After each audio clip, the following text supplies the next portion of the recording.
I don't have to tell you things are bad. Everybody knows things are bad. Everybody's out of work or scared of losing their job. The dollar buys a nickel's worth. Banks are going bust. Shopkeepers keep a gun under the counter. Punks are running wild in the street. There's nobody anywhere who seems to know what to do, and there's no end to it.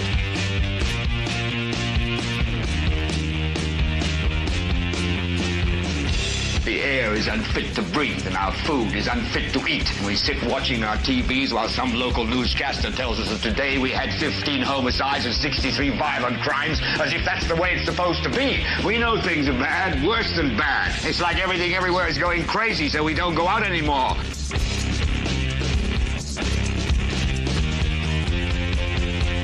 We sit in the house, and slowly the world we're living in is getting smaller, and all we say is, please, at least leave us alone in our living rooms. Let me have my toaster and my TV and my steel-belted radios, and I won't say anything. Just leave us alone. Well, I'm not going to leave you alone. I want you to get mad.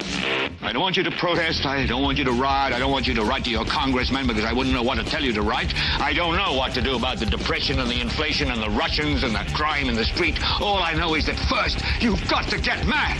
You've got to say, I'm a human being. God damn it. My life has value. So, I want you to get up now.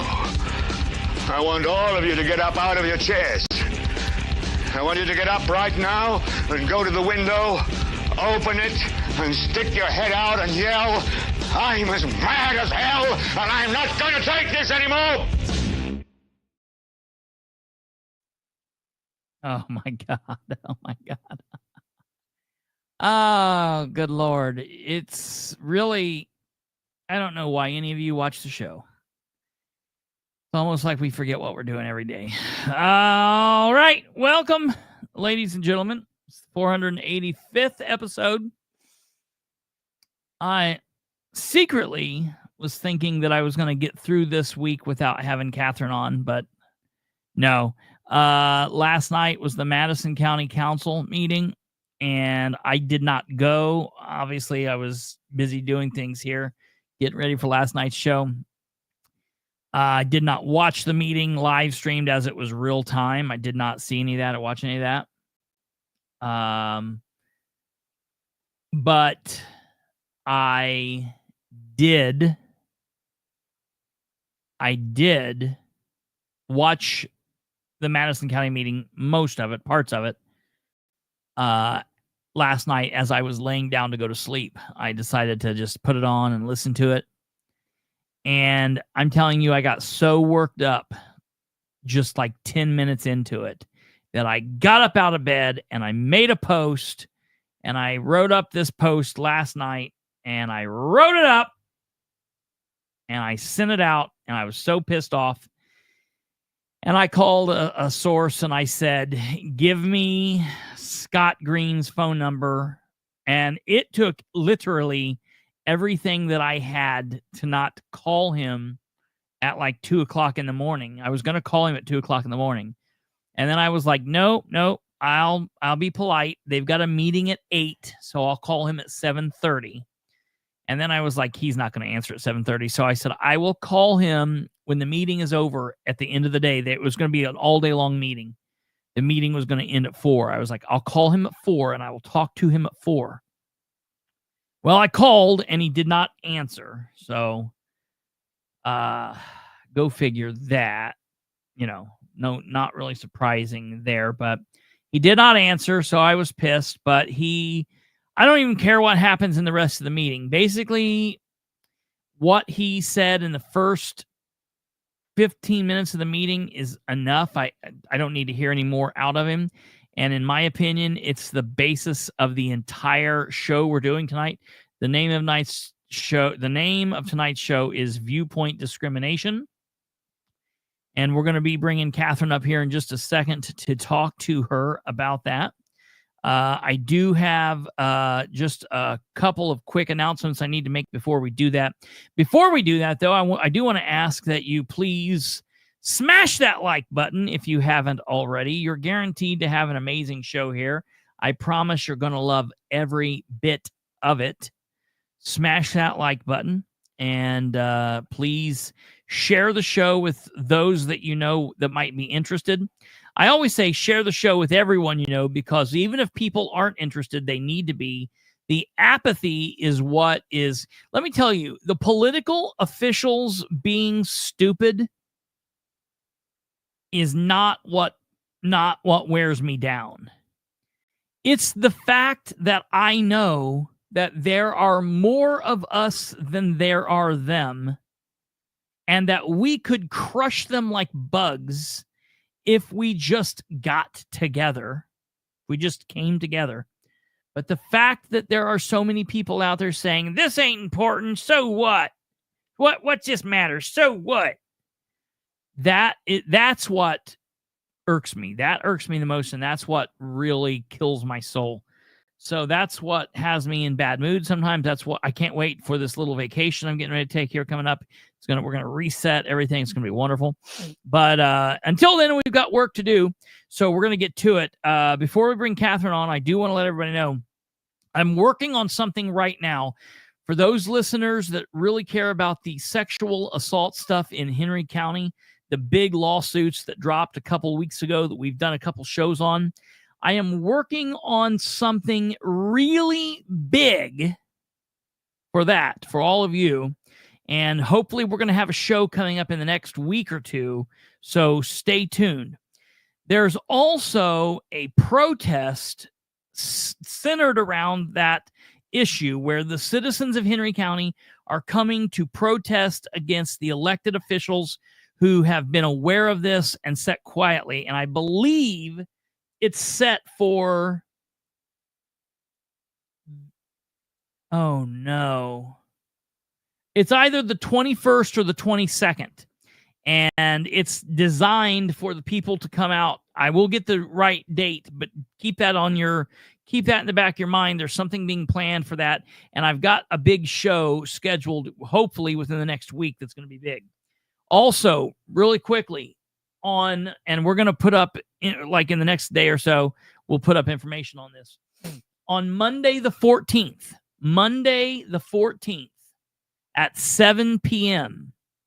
in Delaware County, for those people that are anti-solar, for those people that are wanting to help fight against solar companies, big industrial solar, coming to Delaware County and taking over our much-needed farmland. If you're against that, there is a meeting that is going to happen out at Ron Crouch's home.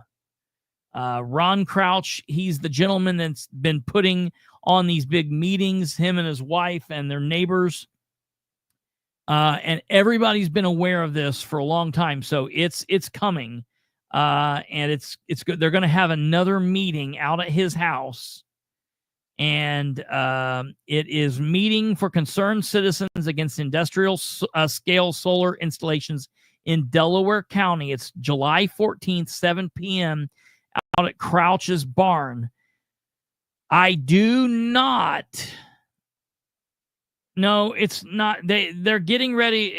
I don't know what's decided. What you mean it's decided? They're getting ready to have the BZA meeting either towards the end of July or the 1st of August. So that's what this is for. They're getting ready to have a meeting to talk about the setbacks. So for those that are interested, if you're interested in going to this, message me and I will get you the address. I don't know the address off the top of my mind right now. I'm so sorry, but I will get that.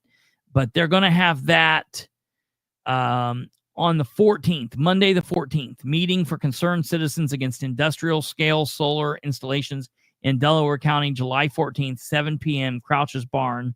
And this meeting is taking place to educate people ahead of the big meeting that's going to be taking place here real soon. The zoning appeals meeting, the planning commission, whichever one of the meetings it is. But we'll get you some more information. I'll have more information on that tomorrow for you. So tune in tomorrow if you're interested. If you're not interested,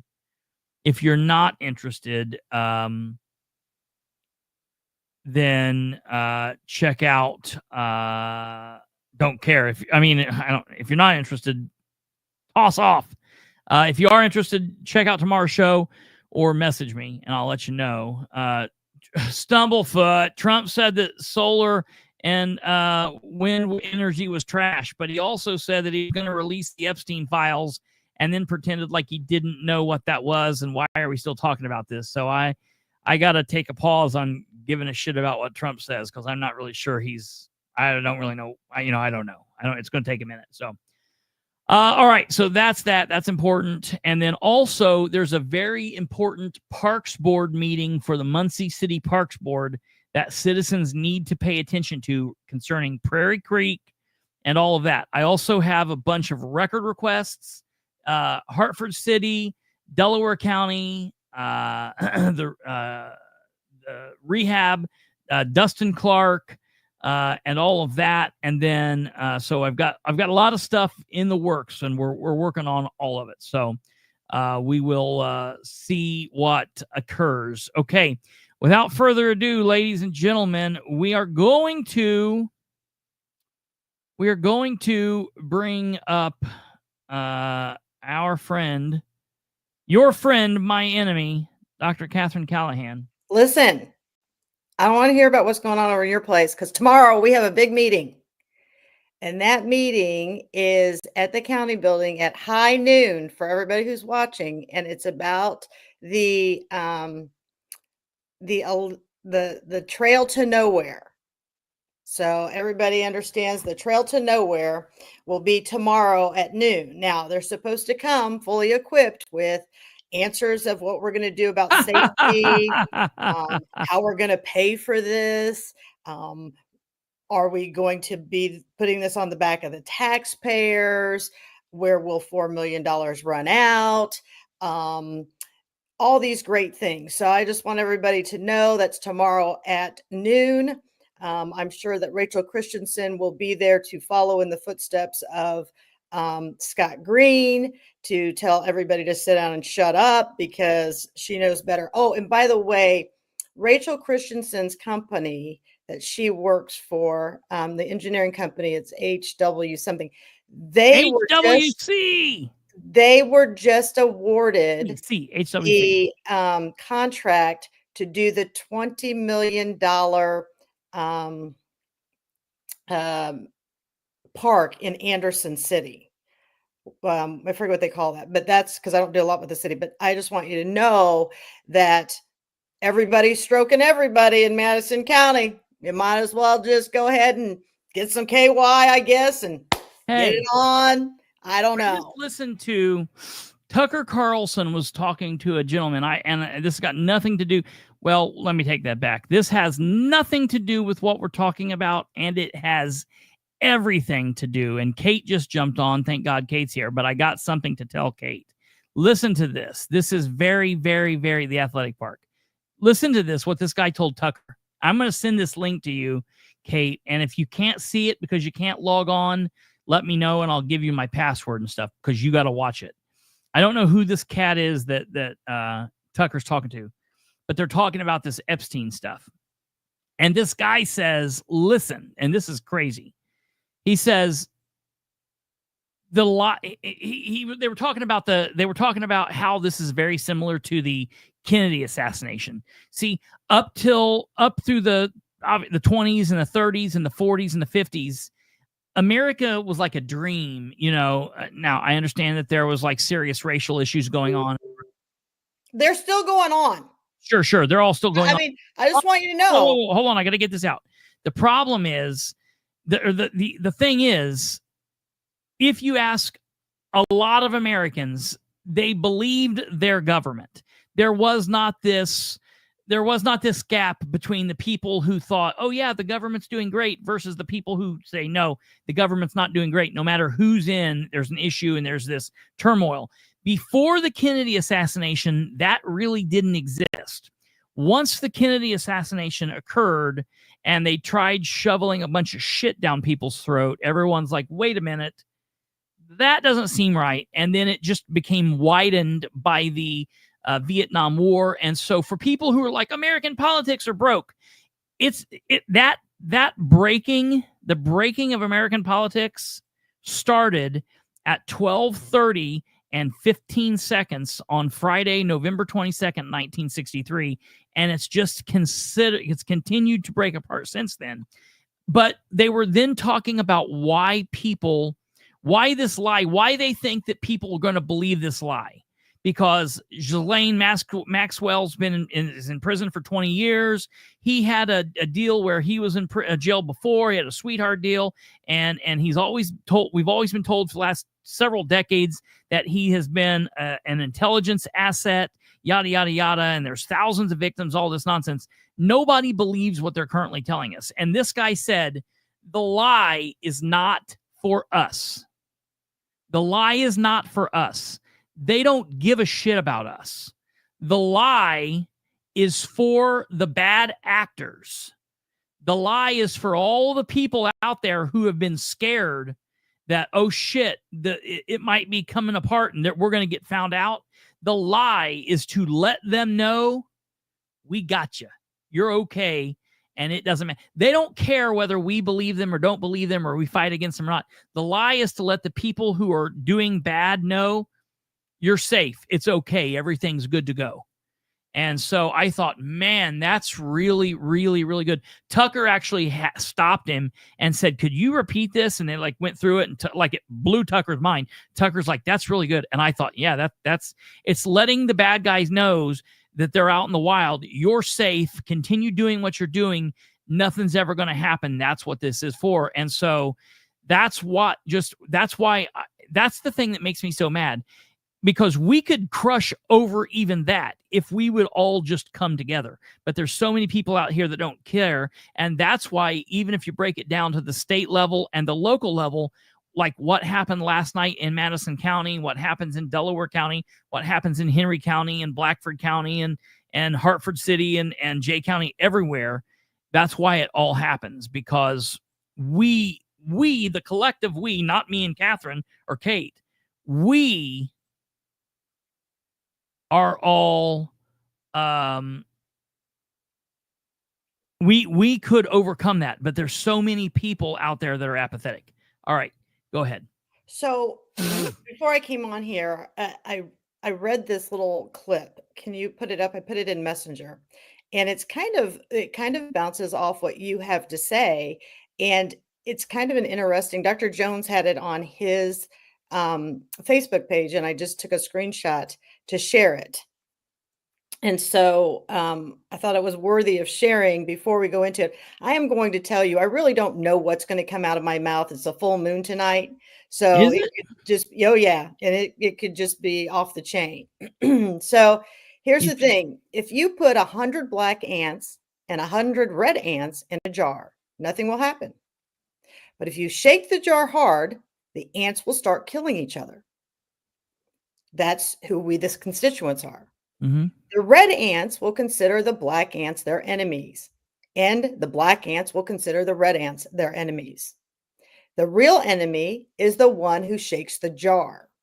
The same thing happens in human society.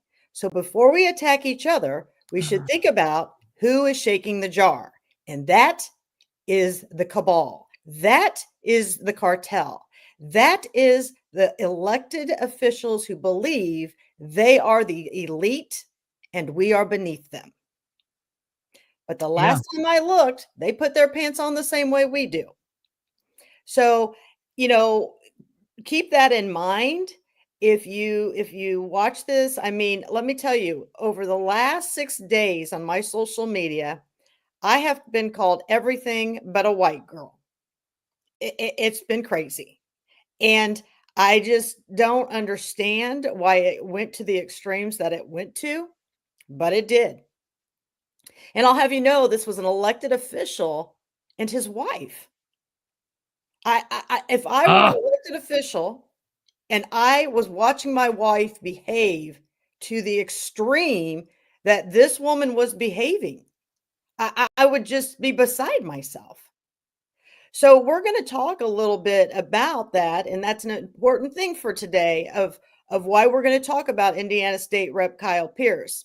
And this is my advice to the people. The only way to beat these people, the only way to get this cartel out is to beat them at the polls. And we have to have such a big number, because now that we know they can stuff the ballots and make up ballots, we have to have a wide enough spread that they don't know how to catch us. That's going to be the hard part, because we already know Linda Smith doesn't allow canvassing, and then they'll protect whoever. So there, and we're going to talk not just about Madison County, because there was a very interesting meeting on Monday night that I want to discuss with you about, as far as another council group who started to stop the public from speaking, and it was on a very important topic. So I want to talk about that as well. And I know we're going to probably bounce all around here tonight. We're going to talk about Alexandria. Absolutely. We're going to talk about the water. We're going to talk about Scott Green. And so we're going to do all that. So I guess we'll work from the most recent backwards, but they all tie into each other. So I guess I just knew that yesterday was coming. I knew that Ben Gale's energy had been missing for too long. And so I knew that when they ran Green and they ran Culp, and I don't even, if Christy Grabowski, if you're watching, I have no words for you at this point. None. Who? Christy Grabowski. Okay. Because the fact that when this whole discussion took place, so Scott Green decides that since I have told him to quit lecturing us behind God through his prayer, he chose to take a different route and bring in his pastor to start the meeting and open it with prayer. I agree with this man when he started that prayer to put God's hands on this council, because everyone but Bethany needs it. At somewhere along the road, we have gotten off the tracks and we are well into the weeds at this point. We're only 6 months into, or 7 months into the year. Yeah. So Hard to believe. Yeah. after we finish the prayer, here comes Scott Green. And I want everybody to understand that before we show you this clip, at the end of the night, I was outside and I was standing there talking with Dave Sargent, Jim Bauer, Miss Crooms, and I'm going to send this to you real quick. And Bethany Keller had come and kind of talked to us after the meeting and just asked us how we thought things went. So as I was standing out there talking to this circle of people, Scott Green comes out. And he starts to walk past Bethany, and I'm on the other side of Bethany.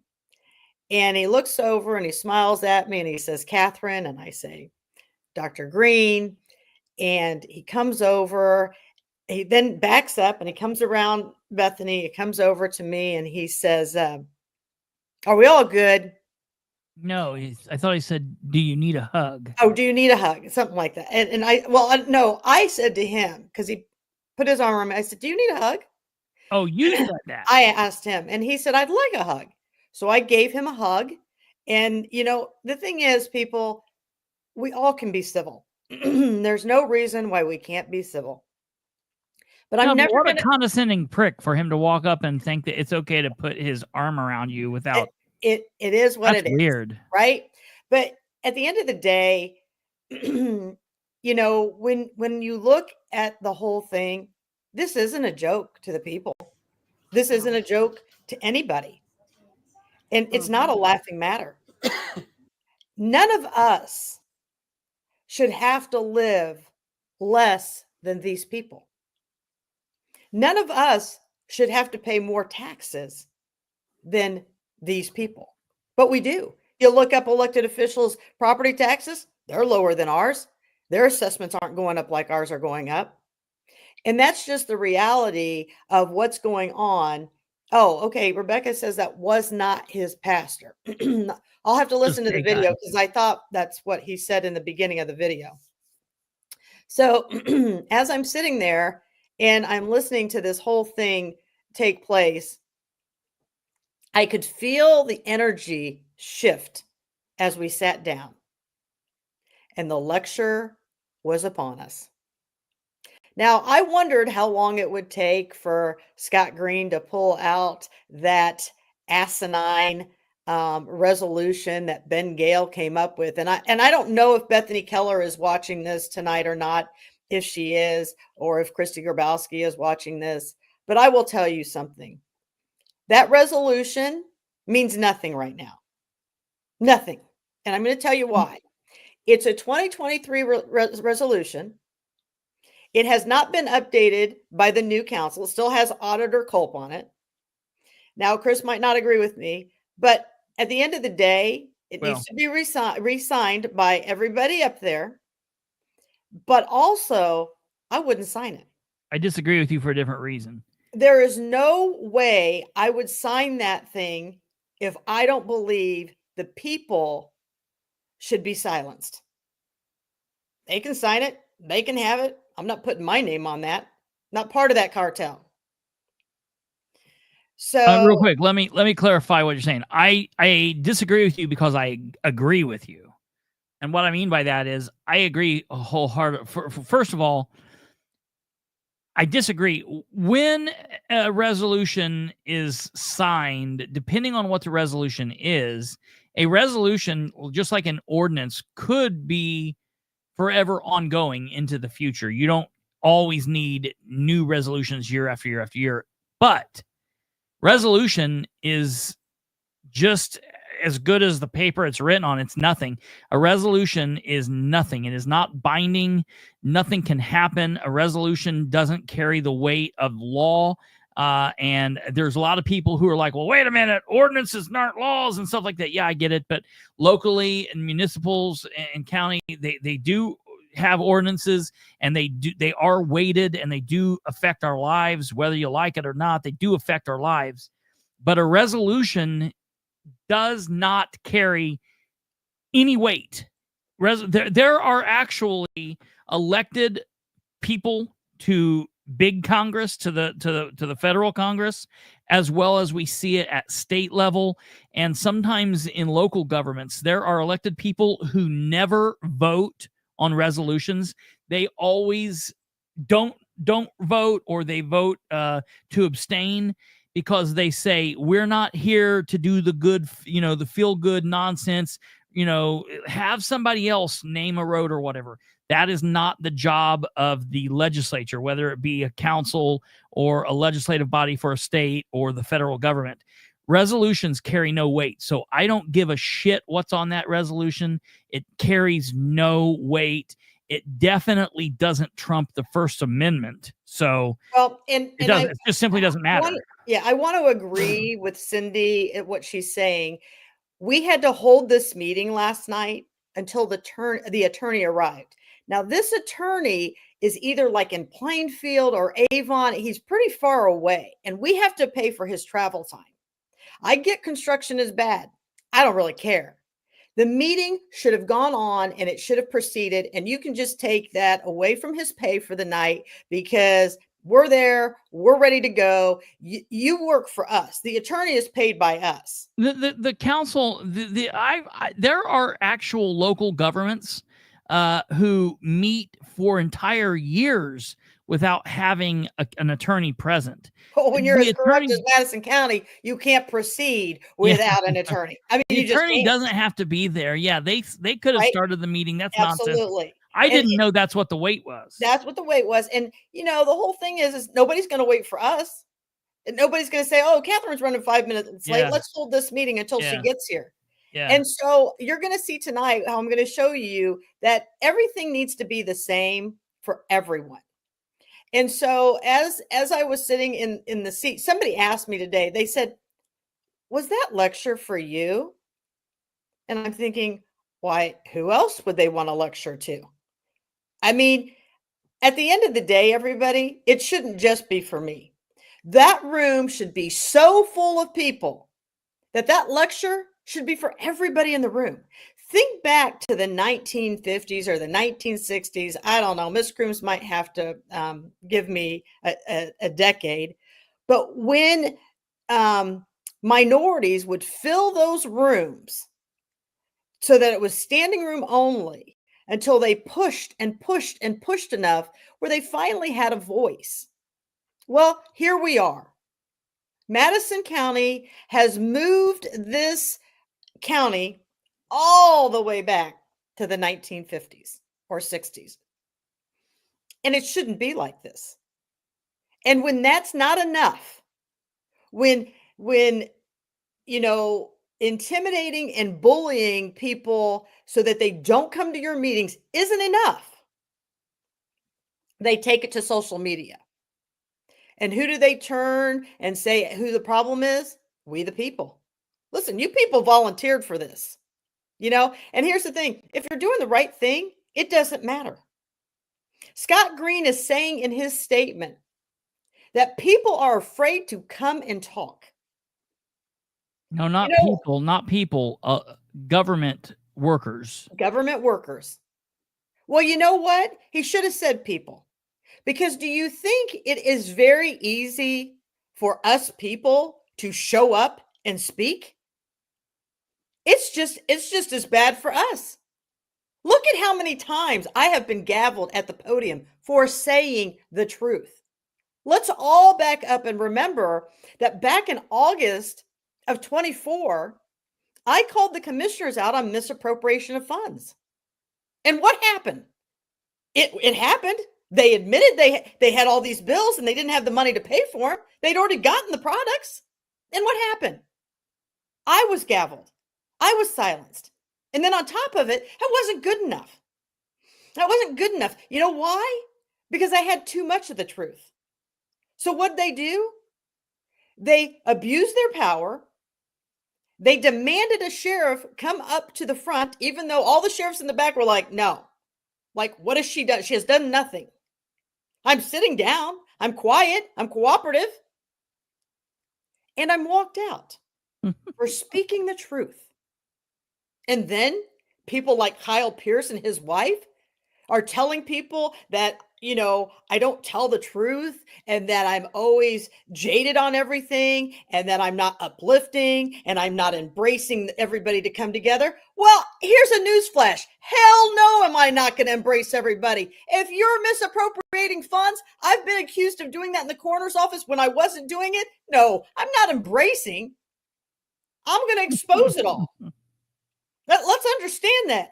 Katherine is never going to be the girl that's going to come on your show, Kristopher, and say, I thank you so much for having me on tonight. It's such a special privilege to be here with you. Yeah, that's not happening. And I'm never going to talk that way.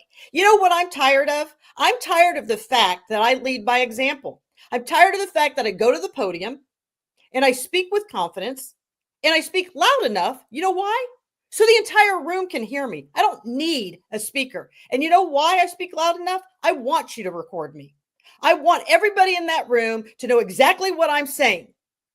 I don't know what the deal is that any of us actually sit in the audience and we're able to say, it's okay, we can't hear them. No, it's not okay. You want to be elected? You certainly find your voice when you're asking me to vote for you. Why don't you talk into that microphone?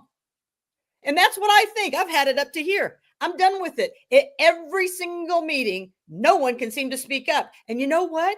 When they got something to say and they know they're being slick or they've done something they shouldn't be doing, it gets real quiet. Yeah, well, yeah.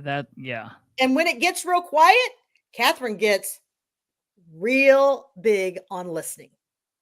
So, these people think that I wait to catch them. I don't have to. You do it every time. Yeah, you just do it out on your own. If you're loud, I know that maybe you're telling the truth. If you're quiet, I know everything's coming out of your mouth is diarrhea. I mean, and that's just the reality of it. And so let's take a look and see what everybody thinks. I put it in Messenger. Nicole clipped it. What everybody thinks of this meeting. I mean, it was unbelievable. People just didn't even want to speak last night. But I think there was only like 3 people there anyways. Okay, I've got this pulled up here. I don't know. Okay. I don't think I have what you sent me, but I've got this. Okay. Now I want everybody to understand here to the far right is Bethany Keller. She is the only voice for the people. The only voice. Now, at no time did I look up from my phone when this lecture was going on. There was no way somebody is going to look at me like they're my dad. Yeah. And they're going to tell me what they believe I should be doing in a meeting when they work for me. Yeah. So just quick a rundown for the people that don't know. So from left to right, this is Rob Steele. Okay. And he's been on the council for a while now. They're saying he's not going to run for re-election. That's what they say, but these guys lie, and they lie a lot. Who knows what's going to happen? Who knows? Here. I mean, the last time he was up for election and he gave a speech at the Tea Party, he says, you say I'm not going to run, but he goes, it's like heroin when you're putting those signs out and you're running, and just the momentum of going that, and you just learn to love to go. So who knows what Rob is? But I'm going to tell you something. Everyone on here, except for Bethany, is beatable. They're all beatable. Bethany's beatable. You're just gonna have the right people. You do, and but sometimes she's good, and sometimes she's good, and sometimes she makes mistakes, but she's better than everybody else. Here's the thing: 85%, she's on the money. And here's the thing: I can't say that I wouldn't be at 85%. Sure, it is just as tough for her to be up there as it is in the audience. She is the Lone Ranger. Mm-hmm. It's got to be tough for her and nerve-wracking every time she goes, because she's just not sure how any of these people are going to turn on her. Yeah. So the guy here is Rob Steele, Republican District 4. Jonathan Culp, he's a newbie. He's at large Republican. We've got Jody Norick here. She's Republican District 3. She is the mother-in-law to this dude. To Jonathan, yes. Scott Green, he is at large Republican, and he's new. Here is Diane Likens, and she is District 2 Republican. Here is Christy Grabowski, who is at large Republican. She's new. And then Bethany Republican, and she's District 1. So that's what they are. That's what is going on here. It's weird. They should be set in here different. It's strange. Bethany should be here. Likens should be here. Jody should be here. Who's for? Rob should. Then the president would be here. Rob would be here, and the other. I don't know why they set like they set. They should. Nowhere else does that. That's weird. All right, here we go. This is the meeting. I make a motion to approve. Councilman Likens, is there a second? We're too far. Sorry. Here's the prayer. Oh no, this is the Pledge of Allegiance. It's after this. He says it right. Yes, right after this. Now, people need to watch their body language. Oh, and over here, this is the auditor, Todd Culp, who is the father of Jonathan. Father to Jonathan Culp. Father to Jonathan. Council. And here is the attorney. And a lot of people have, he looks kind of like Jeff Graham, because he's a man in a gray suit and he's bald, but it's not Jeff Graham. So, just FYI. Roll call, please. Councilor Steele. Here. Councilor Culp. Here. Councilor Likens. Here. Councilor Grabowski. Here. Councilor Keller. Here. Vice President Nort. Present. President Green. Here. We have the minutes before us, or they're sent to us from the June 10th meeting. I was in the right place then. This is the minutes. Okay, they do it after this. Sorry. Check them out. If anybody have a comment to make, or I'll take a motion to accept or approve the minutes. I make a motion to approve. Councilman Likens, is there a second? Second. Second, Councilor Grabowski. All in favor, say aye. Aye. And opposed? Thank you. Just a couple of comments to share before the meeting with Councilor Likens. I felt a little reflective. It's been 6 months since 3 of us started anyway, and kind of thinking through the process of how this thing has worked and the learning curve and all of that. There's just really a couple of things I wanted to make a comment about. One, tomorrow starts of budget meetings with the department leaders. We have many of our leaders who are going to be coming to share their first draft of budget proposal for 2026, and thankful for the work that all the department heads have put in. I've been struck with. Now pause that real quick. Nope, it's as loud as it gets. No, pause it. I just want everybody to know this budget meeting was just posted 48 hours before the meeting was going to go Yeah. out on the bulletin board. And that is pathetic. This is our money. Yes, that's what the bare minimum says they have to do. But it's time we quit accepting the bare minimum. Now, I don't know how, because it's weird how they're doing this. So, like, our council will get ready to go into the budget meetings here soon. And they have like, they do it for like 2 weeks of 8-hour days, 12-hour days. Like the first 2 days, they'll have like 13, 14-hour days, and they live stream it. Thank God for the fact that myself and Ryan Webb pushed for that. The two loudest voices fighting. I mean, it's something I've been fighting for over 5 or 6 years here in Delaware County, for them to live stream those meetings, and they never did. They never wanted to.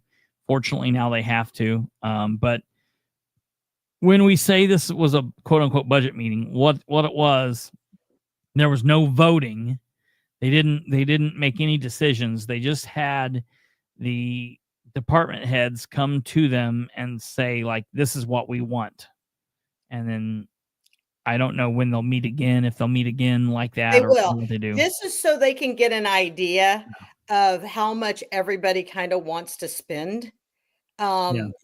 There's been some crazy raises that have been slipped in here. So this is going to be real interesting to watch as well. So they didn't have live stream for the drainage board was meeting at the same time this board was meeting. So then it wasn't live stream. It's not real easy to find the live streams within the government center when you're looking at the site to watch these things live. So they need to get better with that as well. But we all know that Madison County doesn't want us involved, and there won't be any transparency. Somebody was up in like South Bend area. They were at a meeting last night. They said not only do they listen to the public comment, and they can comment on everything, they have it in an orderly fashion. Just they like also take all the comments from Zoom. Oh yeah. So, that was interesting to hear. And we got Madison County, who wants to shut you all up. It's crazy. Yeah. It's nuts. So watch their body language. The level of care and conscientiousness that our leaders have expressed. And so anyway, I just want to say thanks. And that's kind of what's happening starting tomorrow. But no thanks for the people showing up. I wanted to mention, I just wanted to bring up something that's been a little bit of a observation concern of mine. One is and that is the realm of public comment. We've had times where public comment has been, we try to offer an opportunity every meeting for public comment, and have been grateful for people who have been willing to come and share their concerns. Also concerns sometimes about the tenor of the conversation. I was talking with our attorney about.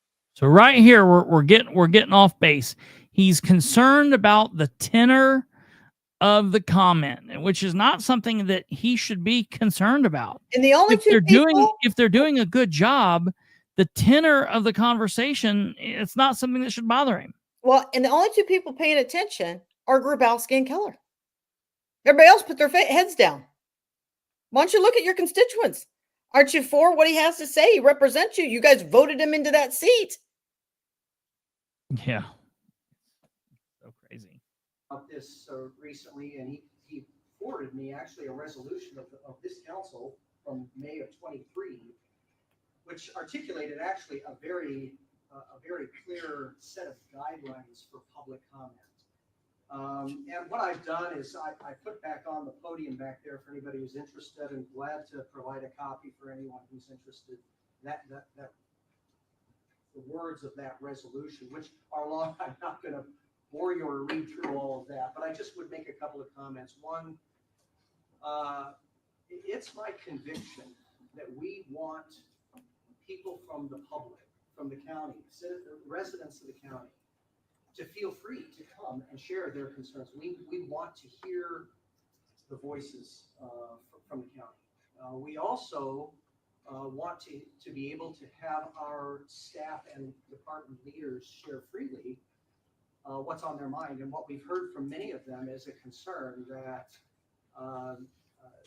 that there's been a sense of bullying and intimidation and other kinds of things at times that create almost an unwillingness to come. Okay, so so first of all, every time I have been to a Madison County government meeting, most meetings throughout all of Indiana, some meetings outside of Indiana, state meetings, federal meetings, there are normally, I would say 85% of the time, there is at least one, if not maybe two or three or more law enforcement officers in attendance at the meeting. So, it's kind of, we go back to I guess Madison County employs a bunch of people that just graduated within the last couple of years. They're like millennials or like X or Z or whatever the thing is past millennials. They're the people that think that words can actually hurt them and they're afraid and they need safe spaces. They're not a bunch of adults who realize that words can't hurt you and that, nothing bad's going to happen. If something bad happens, there's law enforcement there that'll stop that or whatever, but words can't hurt you. So if these people, meaning like people from the clerk's office or people in the prosecutor's office or health department, feel like they're being bullied, first of all, they need to ask themselves why they think the public is that upset with them. That's the first thing. But secondly, I hate individuals. There's real life bullying that happens like in school, and I feel for people because there's been people that's taken their lives for that or whatever.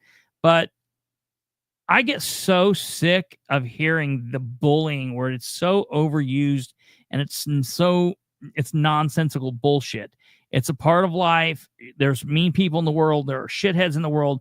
We all deal with it, and you move on and move along. And so if there are actual grown-up individuals who are employed by the Madison County government, and they're literally telling Scott Green, I'm afraid to come in here and ask you for money hand over fist. I'm afraid that someone in the audience is going to call me a name or say they don't like it.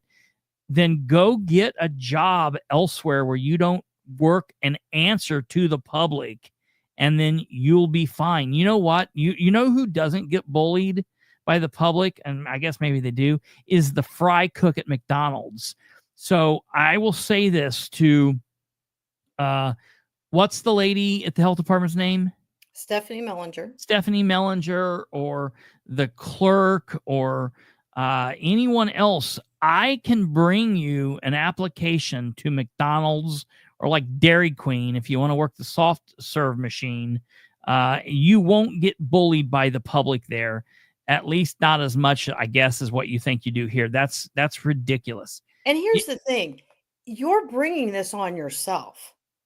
Yeah, right. Stephanie Mellinger is a great example, right? Yeah.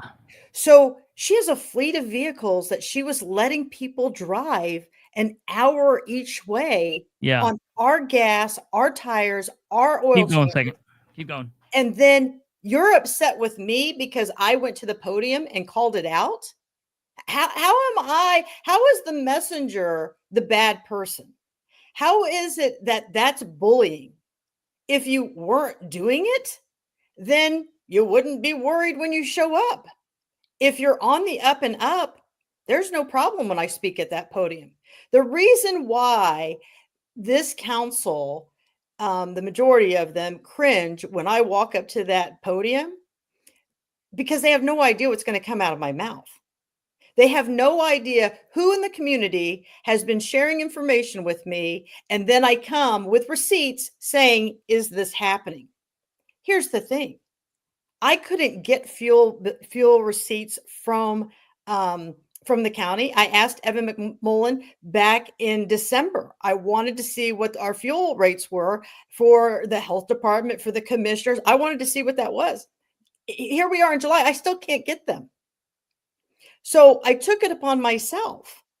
And sure enough, about 8 weeks ago, her number one right-hand person, Tiffany Denton, I said to her when she was smarting off on Facebook, I said, why don't you quit driving our vehicles back and forth to work and making the taxpayers pay for all the maintenance, gas, and insurance on that vehicle and the wear and tear?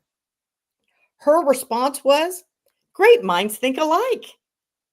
I stopped doing that about 2 weeks ago. So now I know it's true. This person just told on it. So now I'm like, I want every vehicle parked. I want every vehicle checked in and checked out. And it's the same thing for EMA. They should have to do the same thing. And the reason why I say this is because Ben Gale and Anthony Emery had such a hard on for me. There's no other way to put it, that they wanted us to utilize one corner vehicle among 6 corners. And then they wanted us to park it and we could all drive to that place and then we could use it. I mean, let's not think that we might have 2 or 3 cases going on at the same time. That would just blow your mind. I mean, I don't think people actually call each other and schedule when they're going to die, right? So this is the stuff. Everything I'm calling them on is the same thing that Diana Likens took upon herself to call the State Board of Accounts in to do a special audit on me. And when she did, and she found out that really there's nothing I'm doing wrong, she had a hissy fit. Did you feel bullied? I felt bullied. Okay, let's go on here with this. We're not even to the craziness yet. He's not even saying too crazy yet. Or a fear or concern to even share. That troubles me. And so consequently, what I'm going to do is refer back to this document and just highlight a couple of things, and then talk a little bit about maybe a different way we're going to orchestrate public comment. The other piece of background for me is something a few meetings ago when Councilor Keller wondered, raised the question, actually made a motion to have people from the public comment on a particular issue, and it was not in the order we put public comment, and it didn't move forward. And as I thought back on that, I thought, we needed to have people who can come, who want to talk about an issue, to be able to talk about the issue. And so we're going to be. So that I like that statement that he made there. People who want to come talk need to be able to come talk. And what I don't know if he's talking about the public there or the employees, but yeah, I agree with him. Everybody should come and talk. Do you know what he's talking about? He is running interference. Mm-hmm. Listen to me. Mm-hmm. This has to do with all the people who showed up in Monroe Township. They did not allow those people to speak, and these people voted on the regional utility district without hearing from those constituents. He is an at-large member. He represents Monroe Township, but he wasn't there. Told them to sit down and shut up. What? He wasn't there, was he? Yeah. Where he went to that meeting? It was the one that they came to the council. No, I know that, but I'm saying he didn't go. What I'm saying is, yeah, I'm saying they voted on that, but then at the meeting where they were supposed to give information and nobody got information, he wasn't there, right? No, he doesn't go. He doesn't show up at right. meetings, That's right? what I'm saying. So, yeah, right. But that entire room was packed with Monroe Township people that had Actual come and citizens, marched, yeah, and they all wanted to speak. And and Bethany made the motion. All these people, have them stand. Well, any lawyer is going to tell this moron. I'm going to just say it. I don't really care if you have a doctorate degree. You have to listen to the people when you have a room like that before you can just decide what the outcome is. It's bad taste. Right. Bad taste. Yeah. There wasn't a seat open in that room. Yeah, right. Yeah, that's insane. All right, here we go. I'm going to be pretty intentional about trying to be open to that. That said, The nature of public comment is designed to open the meeting for people to share their opinion or view about issues. Sometimes it might be to support an issue, sometimes it might be to speak against an issue or to raise questions about an issue. We want to hear what those opinions and views are. Okay, I'm with him there. It's important that we do that. But however, we're not going to allow or tolerate at this point anymore. And I feel like I've tried to be deferential for the most part, but we've had people who openly criticized and belittled council members. Okay, pause here. So, all right. Speaking as a person, and this is what this is why I tried to call Scott today. Speaking as a person who has been arrested, meaning I was in a meeting and I was speaking, my hands were put behind my back, I was taken to jail, I was handcuffed, I was fingerprinted, I was booked in, I had to pay bail to get out, go through all that process. And even though they did that because the council and the mayor and all those people involved wanted that to happen, the prosecutor's office said, whoa, this is an unlawful and an unjust arrest, and the arrest should not have happened. The police did not have probable cause to arrest an individual for this. This is a massive screw up. And the prosecutor's office declined to file charges and dismissed any idea of filing charges with prejudice, meaning it could never be revisited. And then that prosecutor's office was very helpful in giving me all the information for me to go forward with a federal civil rights violation. And I came out victorious in that matter. And so what I wanted, it's really scary to what he just said there. He said that he personally is not going to allow any more for someone to stand up and tell the truth. Criticize. He then also said belittle. I don't care about belittling because these people get confused. These people get confused criticism over government employees, and they consider that belittling. It's not. So we're going to get rid of belittling. He just said he will not allow anyone to get up and criticize the Madison County government. And if that is not the absolute number one most bulletproof example of what viewpoint discrimination is, I don't know what is.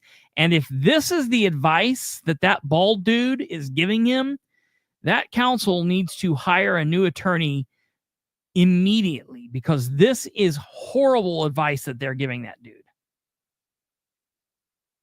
Your turn. Well, that's what you get when the guy doesn't even live anywhere by the county. He doesn't care if they get sued. Yeah, right. It's not his money. Deal. Yeah, it's Actually, not his money. he's going to make money, right? Because he's going to have to defend him. So this guy knows exactly what he's stirring up. Yeah. I mean, if you ask me, and this is the whole thing is, my parents raised me. My dad died when I was 9. My mother finished the job.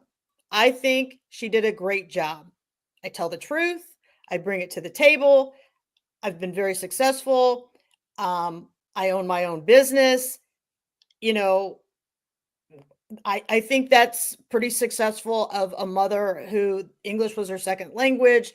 And, she came here and got us through all of this.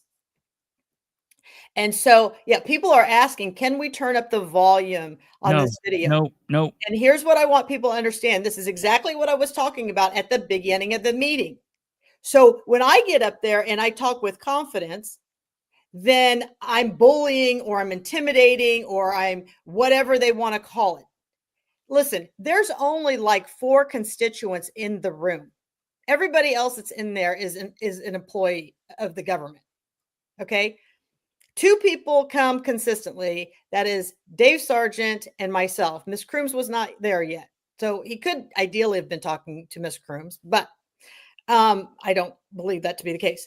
So we know where we're narrowing this down because there's no one who goes to the podium more than I go to the podium. What he is saying is, if you get to that podium and you speak the truth, you will be removed from our meeting. If you hold on, we're getting ahead. Hold on, let him say that. Let's Okay. let's go on. So let's continue on here. Department leaders, county staff, that's not acceptable. We are not going to allow that anymore. The phrase in the resolution is being out of order. Out of order are things like people speaking from the audience out of turn. That's being out of order. Being out of order would be any speaker who, and these are the words, who is discourteous, argumentative, accusatory, or insulting will be. Politics is designed for debate. The whole point of it is the back and forth of ideas and quote unquote arguing the point, arguing the ideas. Okay. Just because you're debating or being argumentative does not mean you're being out of control or rude or whatever. That's not rude to be passionate. It's not rude to get up and to be angered by something that you're hearing or to be passionate in support of something. We keep talking about being against something. What if you're arguing specifically in support of something? You know, if you're in support of something, you could be passionate. I am very loud when I'm passionate about things. And to think that someone who might be against what I'm talking about would say, well, wait a minute, you're out of order and I'm going to have you removed. That is, I can't wait. Zealous, absolutely. I cannot wait for this. There's some dumbass that's commenting on my wall who half the time he's a friend of, like, he likes what I say. And because I don't take up his case that talks about something that I just don't talk about, and it's involving something from long ago that I just can't take on everybody that messages me and highlight every wrong anything one ever feels like they've ever had. And not all wrongs are wrongs in the first place. But now he's like, well, he's just looking for a lawsuit. He's just trying to get rich quick off of no. I'm just trying to teach these idiots and moreover give the citizens the support, because when people hear this, what this is an intimidation tactic. This is an intimidation tactic to stop people from getting up and speaking. Regular people who are like, wait a minute, I don't want to be arrested, thinking, that's just a hassle. I'm not going to fight a lawsuit. That's the reason people like Katherine and I have to do what we're doing, to say, wait a minute, we'll stand against you and we're going to show you. And if you try to do the wrong thing here, I'll be your Huckleberry. I'll play along and we'll play that game and we'll see who is victorious in the end. And so if that costs you $50,000, that's on you. Yeah. The bully is sitting there. Yeah, right. Right. You signed up for this. Right. You said you wanted to represent the people. Then you have to hear from them. You have to, whether you like it or not. And at the end of the day, this is a blood sport. If you cannot play in the Hunger Games, then get out. That's the reality of it. In the Hunger Games, the arrow for politics is the truth. And if the truth is going to make you become like this, then you're a pretty dishonest person. People, when they show you who they are, don't reelect them. Look at Bethany on the side here. It is taking her all the restraint in the world. She's not happy with this. Gary McFadden was there last night. I don't know how he felt. I mean, it was bullcrap, but he's more of a listener, at times. And you wonder, how Gary felt like. Now, does he feel like he should go to the podium? Maybe he feels that he shouldn't even come to the meetings anymore. But you know what? I got to give it to Gary. He's there. He's filling a seat. And that's what it's all about. But it was total bullcrap. Yeah. Well, look at this. Look at this. Hey, Carrie Hill's here.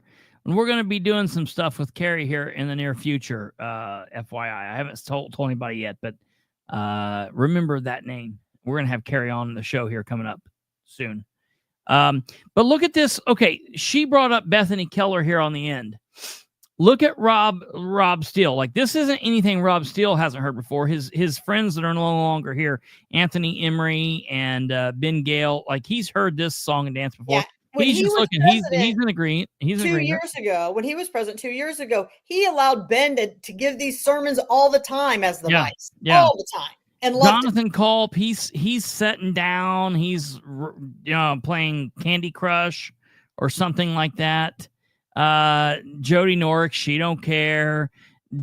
Likens is like getting hot and bothered. She's like excited about this. Yeah.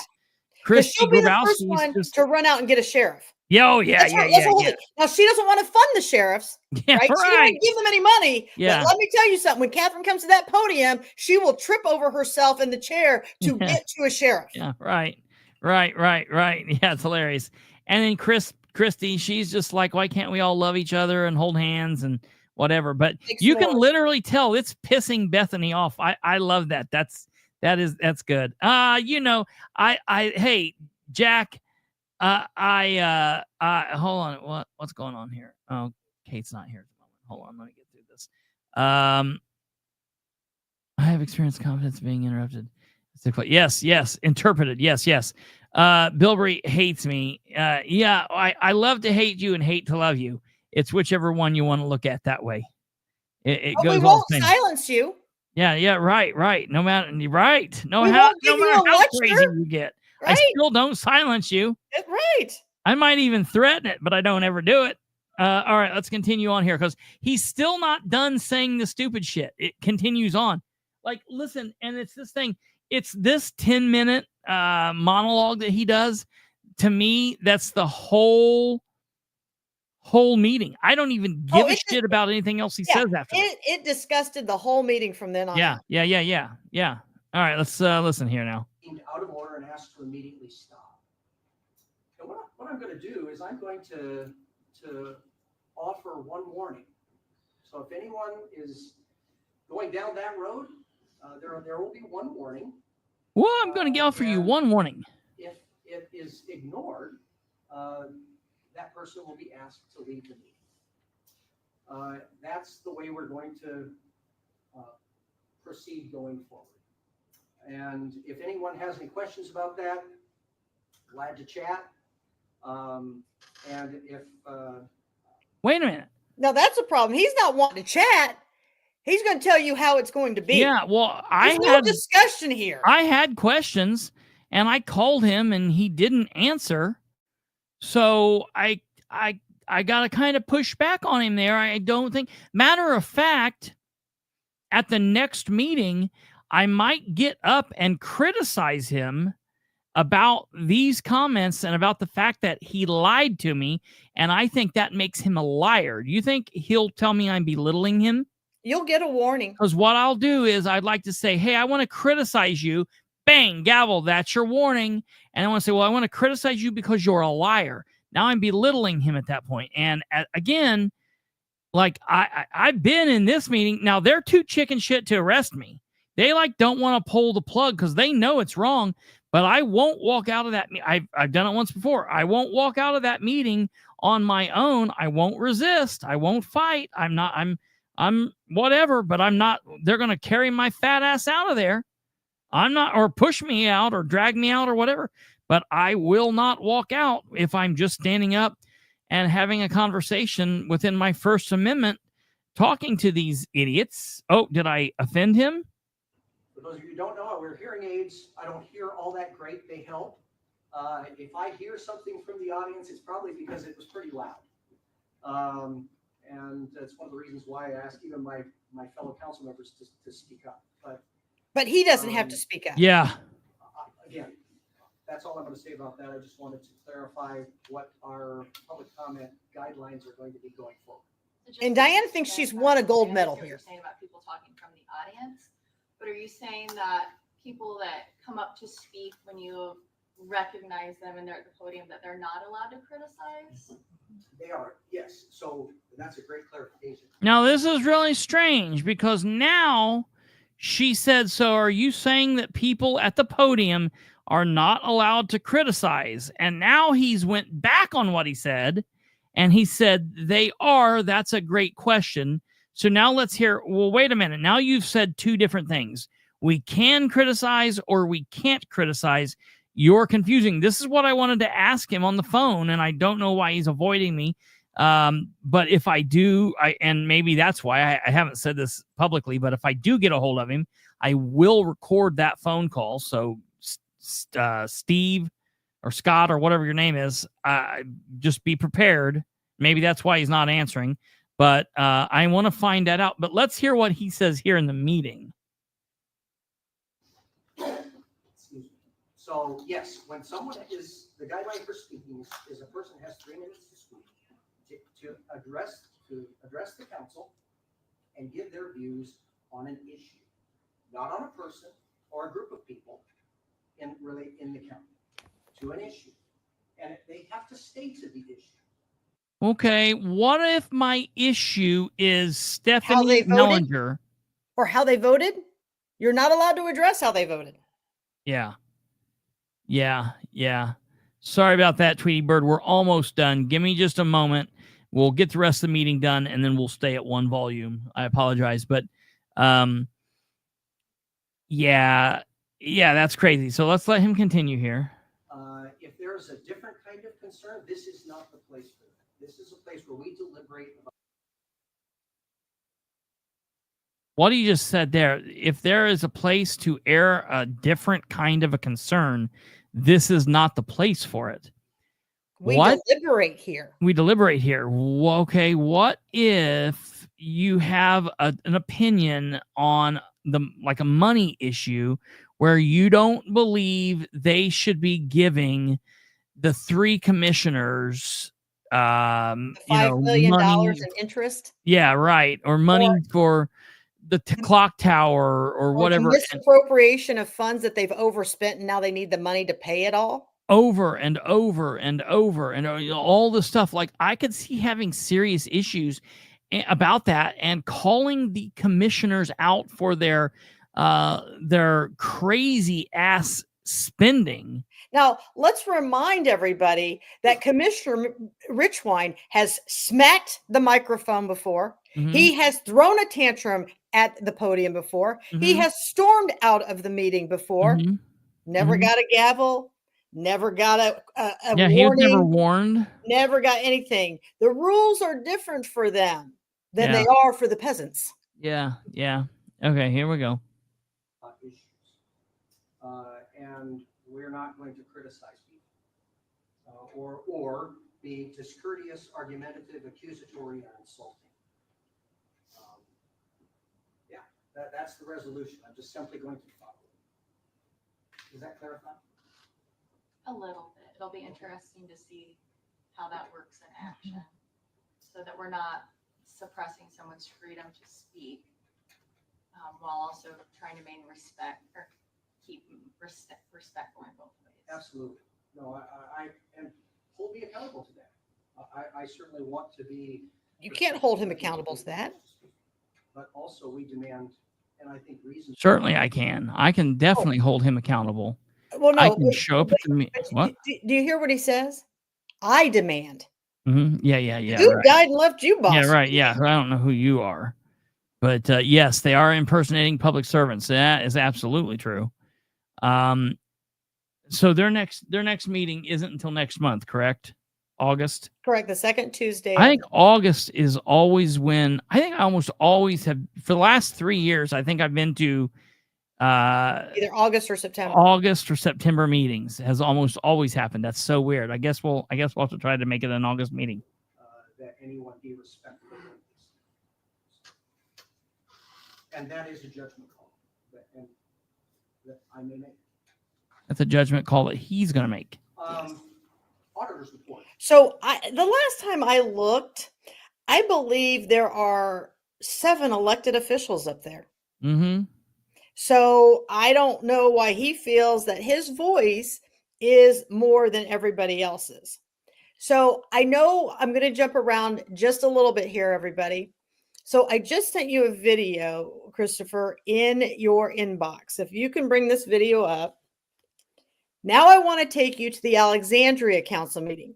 Now, in the Alexandria meeting, they've never been allowed to have public comment, ever. Yeah, I went up there in May. I had some words with some elected officials. There were some other Alexandria residents.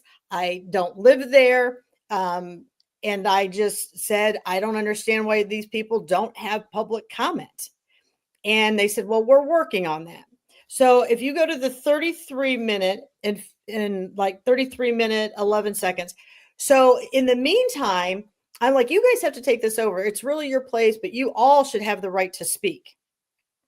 So this was the first meeting that they were supposed to be allowed to speak. Now, here's the kicker. They can only speak for 2 minutes and nothing more. On top of that, they have to sign up before the meeting within so many days. Now, we're coming off of a 4-day holiday weekend. So, anything that came up over those 4 days, they really don't want to hear from you because they picked that up before then, because they want to be prepared and they want you to tell you their questions before you come speak. I mean, this is craziness, people. Craziness. So what I would post is I would post and say my questions are about things that occur between when I sign up and what happens at the meeting. That's what I would post. And so there's been a big water issue in Alexandria. Some of you have seen my live video. The government is getting one reading. The constituents are getting a completely different reading. And we have several more tests that are coming in. And I think people are going to not be real happy. Yeah. So we need about 100 people to test. So if you're watching from Alexandria, we want you to test. I don't care if the test is negative. I don't care if the test is positive. Yeah, whatever. It doesn't matter, whichever way. I want it either way. Yeah. So I want you to watch how this meeting begins. I don't know if they even start with a pledge, which is a little weird, but we're going to see here. So you there? Yeah. I'm here. I want to answer to David Williams real quick. He said, does this resolution not conflict with Prescott Bill 1338, which gives the speakers 3 warning? And again, I'll say resolutions are trash. They're not worth the paper they're written on. But you are right, it does. And so therefore, what this is a case of is it's a case where they're trying to ratchet a law down more than what the state law is, and they cannot do that. So that's just one more issue with their rules. So again, I when I heard him say that last night, I thought, wait a minute, that's not going to work. But the fool won't answer me. So well, just so everybody knows, Green's not spending any time researching any of this. No, he's just been told this talking to people, getting advice from Ben Gale. Oh, this is what we can do. It's going to get challenged. Bethany knows it's going to get challenged. That's why she's already been there. I mean, listen, I used to walk to the podium literally at the county. I would go up to the microphone. I would literally open my mouth to say my first word, and they were already smacking the gavel. Yeah. That's how it used to be for me. Anybody who hasn't been following me that long, I used to be very nice.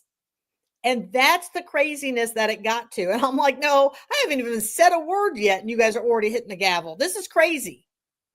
So let's watch this one and see what people think of this. Hey, hope you guys are having a good time down there at Pigeon Forge. Oh yeah. It's probably really hot.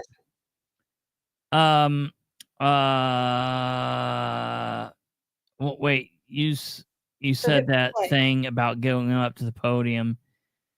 Damn, what did you say right before that? You walked up to the podium. I just literally go to open my mouth. I haven't even had a word come out, and I'm already getting gavelled. Yeah. And the audience would say, she hasn't even said anything yet. Yeah, it's crazy. It's crazy. All right, here we go. All right, we'll call to order Alexandria City Council for July 7th, 2025 with roll call. Roger Cuneo, John Birdsell, Present. Randy Goins, present, Jeremy Van Erman, Present. Darcy Van Erman, Amy Curry, Present. Dave Luck, Present. Donna T. Kerr, Present. City Attorney Sydney Linnell and Haley, Present. and Mayor Todd Nazarone, not here. Okay. So we have sign-ups for public comment. So we will welcome Lisa Summers. Yes, I Very just wanted to say strange. thank you for What? No pledge, no, nothing to open the meeting? Well, we've got 3 minutes of meeting, 30 minutes before this. What happened before this? That was another meeting. Okay, who knows? um Did they do the pledge during that meeting though? I have no idea. It wasn't the I same don't know. people. Yeah, okay. I don't know. getting the pool ramp for the pool fixed. I know the person that had contacted me it was 90 degrees when we were having that hot wave, and she couldn't access it, so she reached out. I do greatly appreciate everyone that, or whoever it was that got the ramp to go into the pool fix for her. That was excellent. Second, I had another person reach out to me. They were trying to come to City Hall last week, and they weren't able to. They're in a wheelchair, and they weren't able to get in. I know we have the ramp over here, but the sidewalk is closed, and they've got to park all the way to the south end of the building in order to get to the ramp. So there was no way for them to get access. So if that could be adjusted. Thank you. Thank you. Leon. Demrick. Thanks.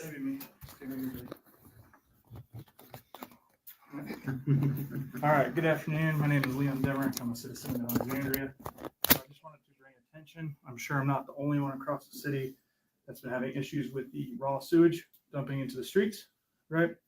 So as of What the July hell? 3rd, I noticed behind my property in the alleyway, there's raw sewage being spewed out. I took a look at it. I had a professional plumber come out, and they assessed it that it is not my sewage line. It is the city line that has collapsed.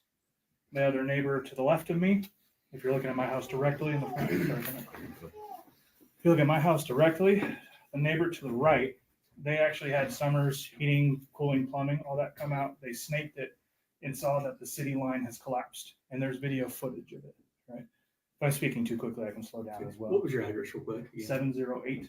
I know it's on the form. No, 708 North Lincoln Avenue no, in Alexandria, right? It's right there as well. Yes. no.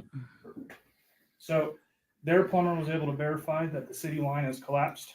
I had my own plumber come out and verify that the line was collapsed, right? Not only is my clean out backing up with raw sewage, which is dumping into the alleyway, my neighbors are directly across. His is dumping sewage into the alleyway. And then There's my so other much neighbor to the sewage. right of me is dumping straight to ground. So not only is this disappointing, it is actually a public health hazard. 5 feet, or let's say 10 feet behind that fence, which is where the sewage is dumping, is my 3-year-old son's play structure, right? Which is not only is it attracting animals and critters, right? It's attracting flies, which then land on my children and could possibly infect them with diseases that comes from raw open sewage. So I would like to see what the council is going to do to fix that problem. I had outside vendors verify that Not it a is city line, damn and I'd like to go thing. from there. I've been in contact with Dave Schmidt from the wastewater department. Correct. He went out there today and verified it and said he was going to get a vac truck to come out. However, if the line is collapsed, a vac truck is not going to fix this problem. It might Correct. suck some of the sewage out, which will be a temporary fix for a permanent problem, right? So I'm calling on the city to help fix this problem, to not only keep ourselves safe, right, but keep the community safe from raw sewage dumping into the streets. Thank you. Thank you. This is my first time doing this, so is that it, or is there someone responding? Yeah. What time are you guys showing up? Cool, thank you. See you. Take it under advisement. Perfect, thank you. Is there an ETA I can expect a response, or? Well, I'll be reaching out today. I'm on board to work and we cover those kind of issues, but we'll get with them. Fantastic, thank First you. thing tomorrow. I'm not going away. That's all right. I appreciate it. Thanks. Approval of previous meeting minutes Okay. from June 2nd. So now 2025. what happens, if you just go a little bit, No, don't listen to this for just a second. Because they don't let much more public comment. Listen to this for a minute. Any questions?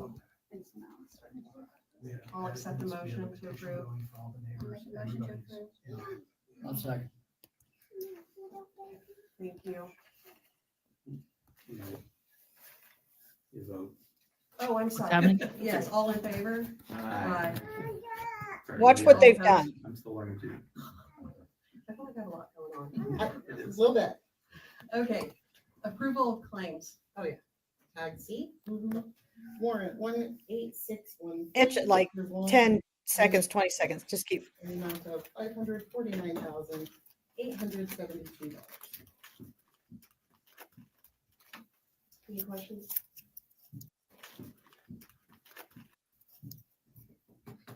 I make a motion to accept.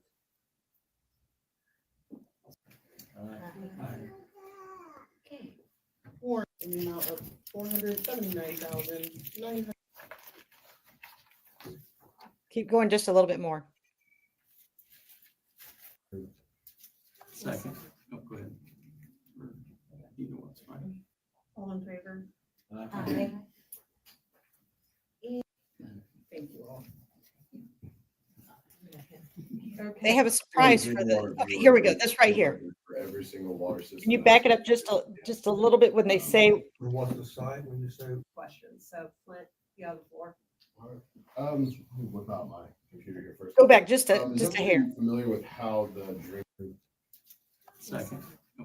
All in favor? 67 cents. Thank you. All right, here we are.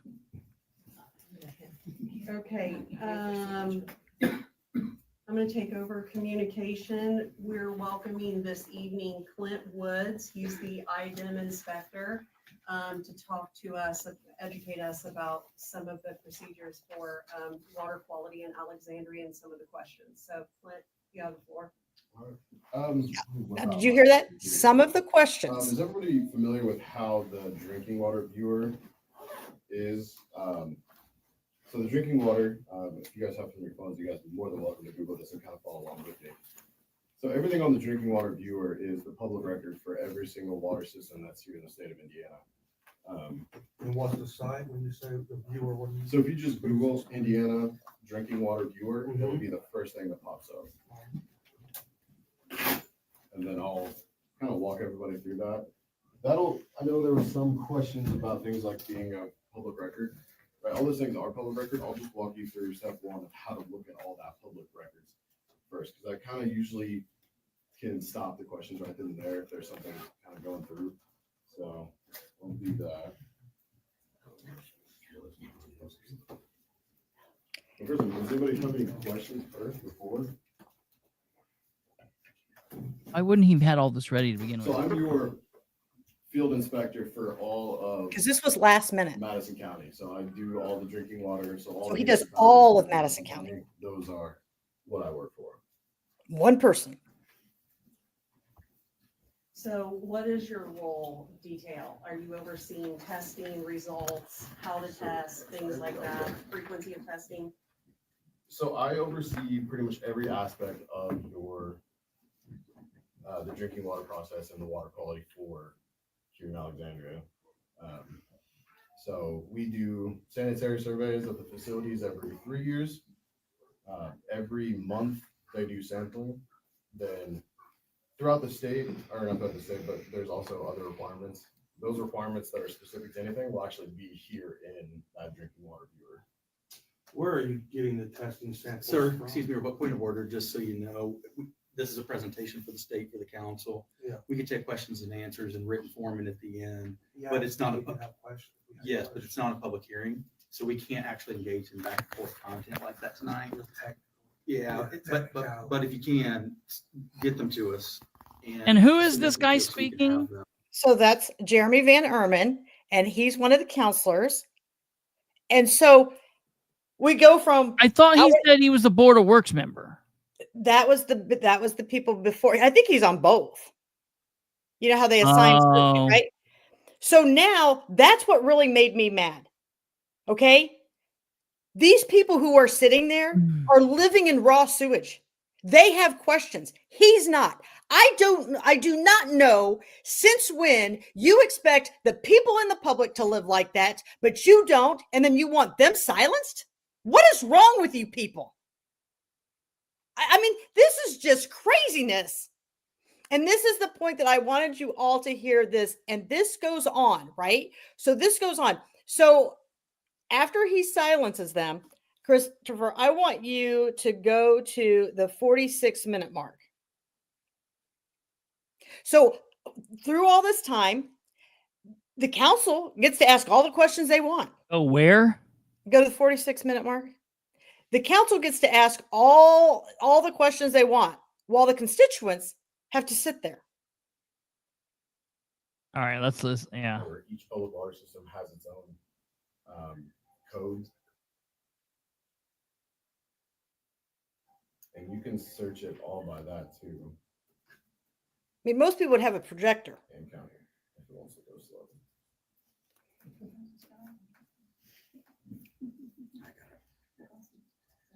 Drinking water in the viewer portal. That's West Virginia. Active ones.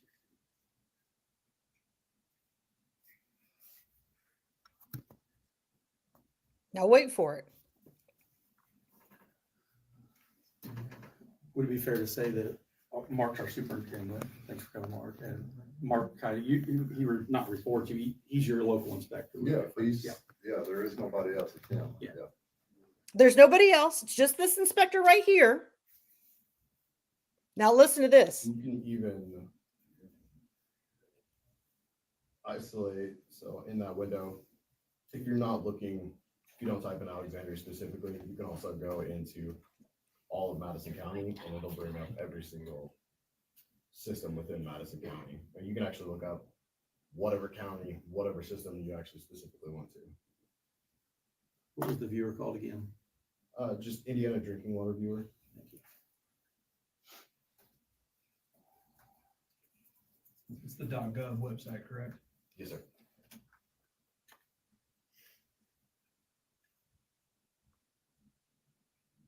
You can also, that public service or that public water service ID code is 5248001. So that is the specific code for Alexandria. So if you don't find it by, typing in Alexandria, you can type in that code, and then that code will bring up everything that you need for Alexandria. PWS ID. Yes, sir. So once you click on Alexandria and it pulls up, you should see off to the left a little menu, and on the menu you can look at monitoring schedules. So if you click on the monitoring schedules, that will show you how often the samples are getting and what samples are needed to be collected. So then you'll see on the first section. Wait for it. There's a point here. DS. I'll say I don't know what's happening. Those are the samples that are coming from the distribution, and those are the total call forms. And those are 6 monthly samples. So 6 samples will be collected monthly, and that's continuous throughout the year. Those will never not get taken. And if you go a little below that, it'll show you all the samples that are the lead and coppers, the HETMs, your PFOS, nitrate, radium, SOCs, VOCs.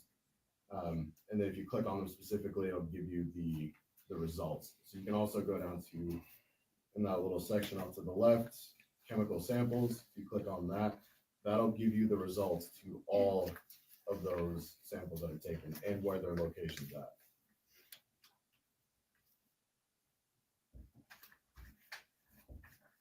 Now, just let it roll. I'm sure the constituents didn't bring paper with them in a way to take notes. What it's there for is to be able to give a snapshot of what the distribution is doing. All right, if there's anything with inside the samples that like positive or anything like that, it gets flagged, and then we get an immediate notification to come out. And then usually my first phone call is going to be to Mark and saying, hey, are you guys, flushing or anything like that? Like we usually, I don't know how many times we've been on the phone in the last 6 months. Probably a few times. So yeah, it's a pretty decent open communication with the systems and then us at IDEM. So if something's going on. You see the guy in the red that just spoke? No. That drinking water tool is really the best. Okay. The place guy to that's find texting. information. Nope. That No, gives you go, everything. go back just a little bit. There's a guy in the Again, second if you row go to the top of the in a water red sample, shirt and a ball Okay. cap. Oh, all right. Yeah. All right. on the Yeah. side, Okay. The left. That's the and superintendent of then the water. it has the address of one Okay. of the samples. Now also he's the allowed, you person can go ahead and who- pause it now.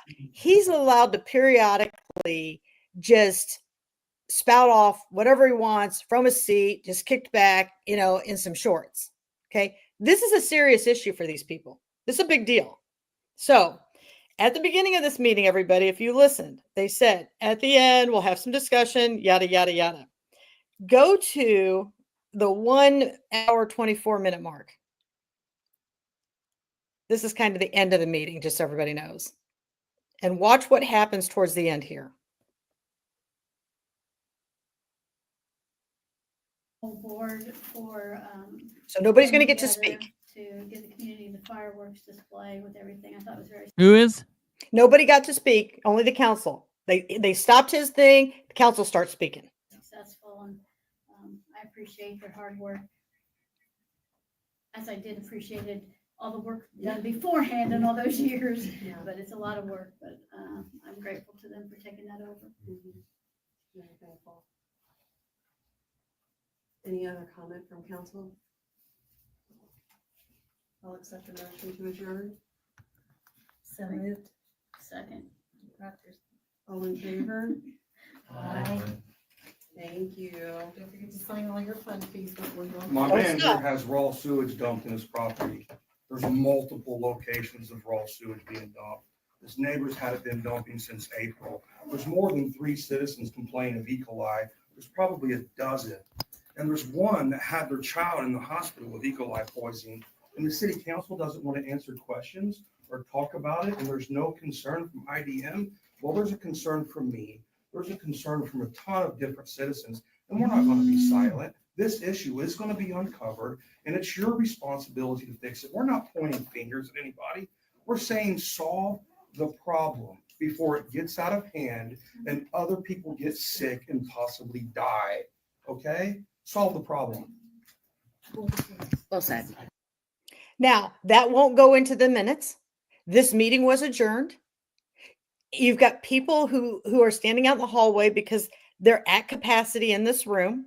This is a very small Yeah. room. They had about 38 people show up. It was packed, but you know who was comfortable? The water department was comfortable. The council members were comfortable. Screw the constituents who pay for all this stuff. Well, so all right, the council's got to have a place to sit. I don't fault them for But sitting you at know, the front of the building. They But the should have next people that are in here, that are anyone that's in this room that's not on the council or the council attorney up there at the very front, if there's anybody that's a city employee that's sitting in that first room, they need to go into the back, and they need to have as many chairs open. They need to find another place to have these damn meetings. I guess I need to go here and look, because this building is insane. And I'm telling you, in a block away is a huge room that they could all sit in and accommodate 100 constituents or more. Yeah, that's right? what they need to do, because that's nuts. As everybody just saw IDEM present, this put a different taste in my mouth. Put that picture up I just sent you in Messenger. I don't know why IDEM didn't start with this picture for the people. He's talking that the water's great. There's no problems with the water. The people don't get to speak. They're the ones living in that water, right? And then this is what you see. What is this? Violations. 3-year compliance history by quarter. Quarter 11, quarter 12, quarter 13. Quarter 11 is October 1st through the end of the year 2024. Quarter 12 is the first of the year through March 31st, 2025. And quarter 13 is April 1st through just now, basically, June 27th, 2025. Violation identified. No violation identified. Violation identified. E. coli, coliform, E. coli, coliform, Indiana, Alexandria, Monroe Township, 930%. I mean, this is what I'm telling you right now. Why didn't he put that up? Why didn't he have a projector for the people? Let's talk about what's really going on with the water. And Yeah. now the elected officials are mad because we're getting test kits. And if you go onto Mullen Summers' page, the IDEM comes to her house because she had her water tested. It was greater than 200 for E. coli. It was greater than 200 for coliform. Well, they told her this isn't an EPA certified test. It's a do at your home, but it needs to be EPA or whatever. This is an $8 to $12 test, depending on which Menards you're at, or you can get it on Amazon. It does say they have an EPA lab if you want to use their stuff. This will justify. So in the meeting, if you go back and watch it, they tell them how to collect it. Wash your hands, wear gloves, disinfect, do all this stuff. So they go to Lisa's house after the meeting, the water superintendent and IDEM. They go and check her water. They check for chlorine. They're like, well, the chlorine isn't within normal limits. Now, there's no cleaning of the faucets that I saw. There's no washing of the hands. There's no glove wearing. There's no sterile kits. Nothing like this is going on. So they do this testing, and they even tell you when you use this and you put the water in it, they do not want you to throw it down the sink. They want you to throw it into the toilet. They want you to pour bleach in this bottle, shake it up, and pour that into the bathroom toilet. And then they want you to dispose of this in the trash because it has chemicals in it. None of that happened. I mean, okay, this is chlorine. Just threw it out there. Fine, whatever. Each chemical is a little bit differently. So he's like, no, your chlorine is within normal limits. Therefore, there's no need to test for E. coli. It's all good. I mean, that doesn't even make sense to me because, I want and this is the best way I can explain it to you. Not that any of you, some of you might be medicine. You get a bug, some type of bacterial infection. So let's just say a urinary tract infection, and you have E. coli in your urine. I usually send it for a culture because I have 3 or 4 drugs that I can treat you with for antibiotics. You may be resistant to that antibiotic. So you may call me in a couple of days and you're like, I'm taking this antibiotic, I'm no better. Well, let me wait for the culture to come back and I can switch this up. And that's the whole thing. Bacteria is very smart and it will remember and it will come back stronger and better than it was before. And it gets harder and harder to treat. So Lisa did go and retest her water after this guy tested the chlorine. She tested it the next morning. They want you to know that it can change daily. Again, coliform was greater than 200. E. coli, I think, was like greater than 58 or something like that. And what's the bad number for E. coli? No, it's not for E. coli. It's not for coliform. Your count should be less than 1 in both categories. Okay, yeah, that's what I'm. Okay, okay. So it should be less than 1, and hers was greater than 58 and greater than 200. Yes, and so this is where the problems occur. Well, I just want everybody. For many of you, you kind of have followed along. Many of you, I appreciate you from Delaware County. I'm sure you guys are going to have water issues at some point in your area. And so maybe you can learn from the great Madison County. So what happens now is we all have seen the Wyckoffs on here. Some of you have watched all of that with the Wyckoffs. So what happened, let me see here. I got to get this pulled up. Last night, I think this letter is great. I don't know that the Wyckoffs were actually thrilled with it. I was thrilled with it. I thought this is like a cherry on top of a sundae for me. Let me see where did I put that? Here it is. Can you put this up, Christopher, for me? So you remember how Stephanie Mellinger, the health department administrator, said, we don't know a lot about what's going on up here. I don't really know when this started. Is this dangerous to the people? should we put a sign up? Well, you know, we really haven't been out there. I don't know, the 5,000 excuses that you're looking at somebody with 5 heads going, are you not the health administrator? Do Yeah, you right. not know this isn't a problem? So you're looking at this and you're like, this is nuts. But I want everybody to see just how much Stephanie Mellinger knows. I want to show you how government agencies work together. Doesn't matter if you're the U.S. Postal Service. It doesn't matter if you're a counselor. It doesn't matter if you're appointed. Listen to this. This is Alexandria Post Office. 5 residents got this. 5 residents. 205 West Church Street, Alexandria, Indiana, 46001, United States Postal Service. Resident. They didn't even name them. Resident, your mail has been placed on hold. The Madison County Board of Health has informed the post office the water flowing in front of your mailbox contains runoff groundwater and septic water from the broken tile. To keep the carrier from driving through wastewater, I will bring out your mail a couple of times a week. We will do this until we have some type of resolution. If you need mail more frequently, you may pick it up at the post office. Thank you for your patience, and I apologize for any inconvenience. You have any questions, you may contact me in person or by phone. I'd want to know, like, who in the hell notified you of this? No, I don't want you to hold my mail and bring it out when it's okay for you. Bring my freaking mail out every day like normal, right? The post office comes rain, water, shine, but not through shit. Well, here's the thing. What about all the residents? What about all the children who are playing? What about, this is this is 1100 North. This is a county road.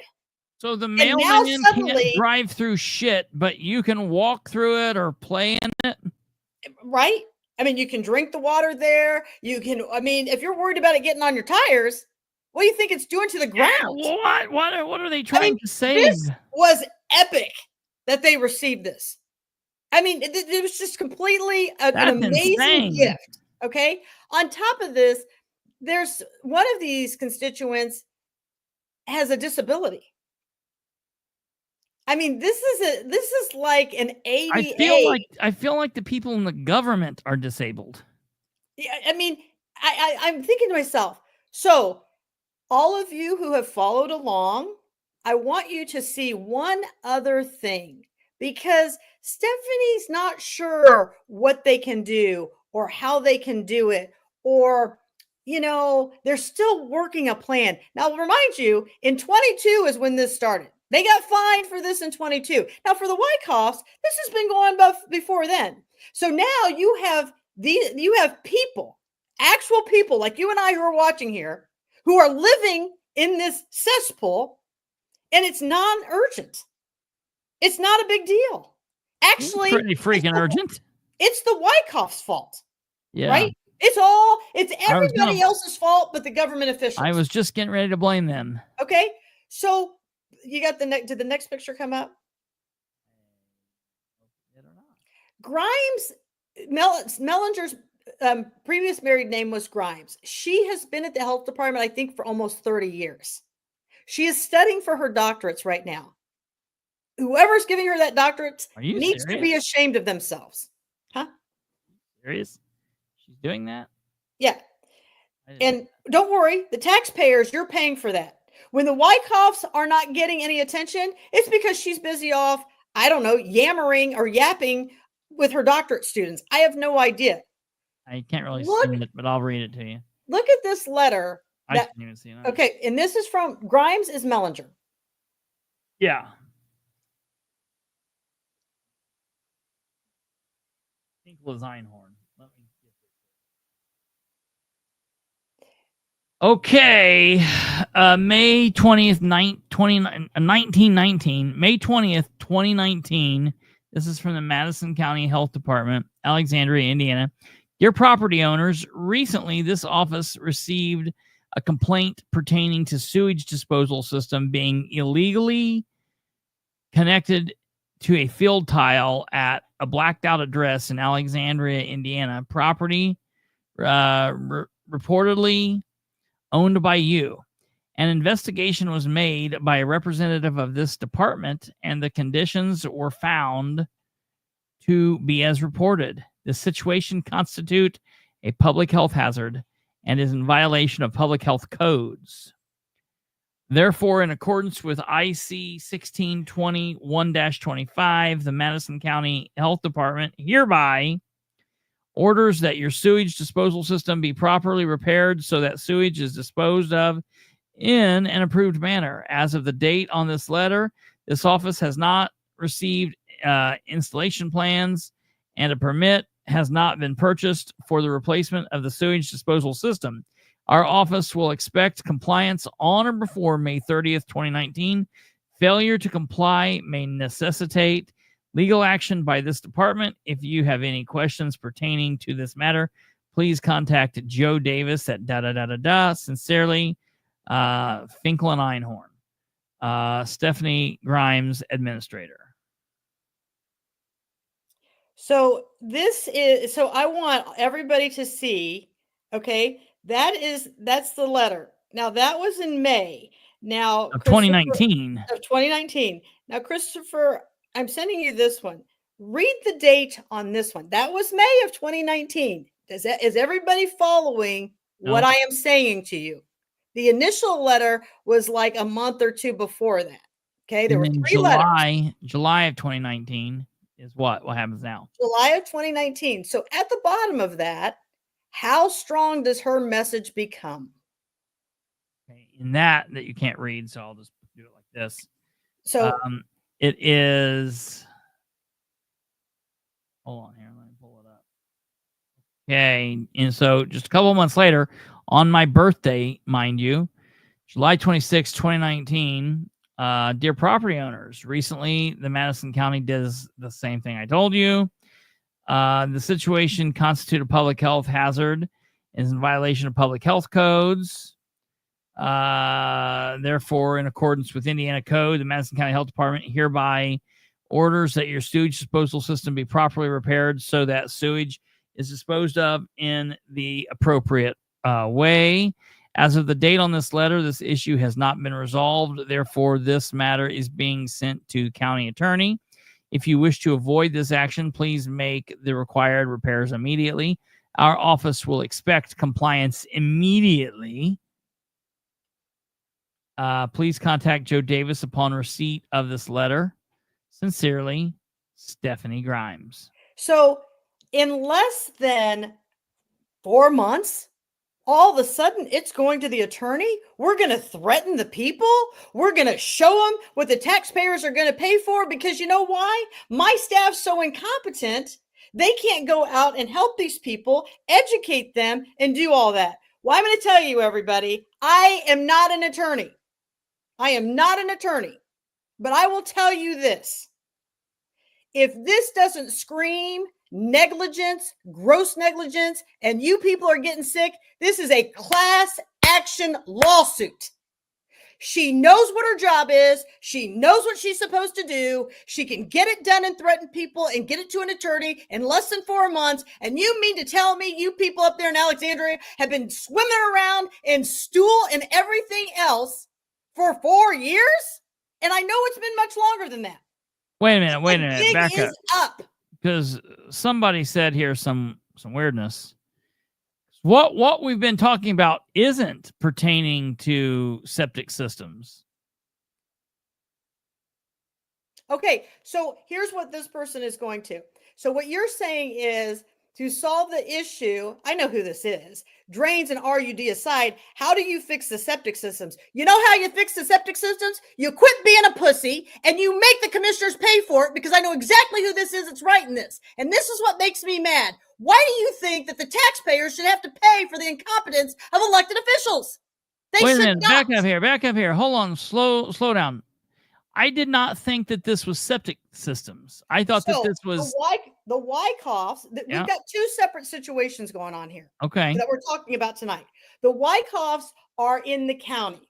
Now, Okay. they are right behind CVS. So you go a little over by CVS, then you become in the town. The town too is having problems. So how do you, I guess this needs to be the question. So you think that we, the people who live in the county, I'm going to say I'm Kelly Wyckoff right now. Okay.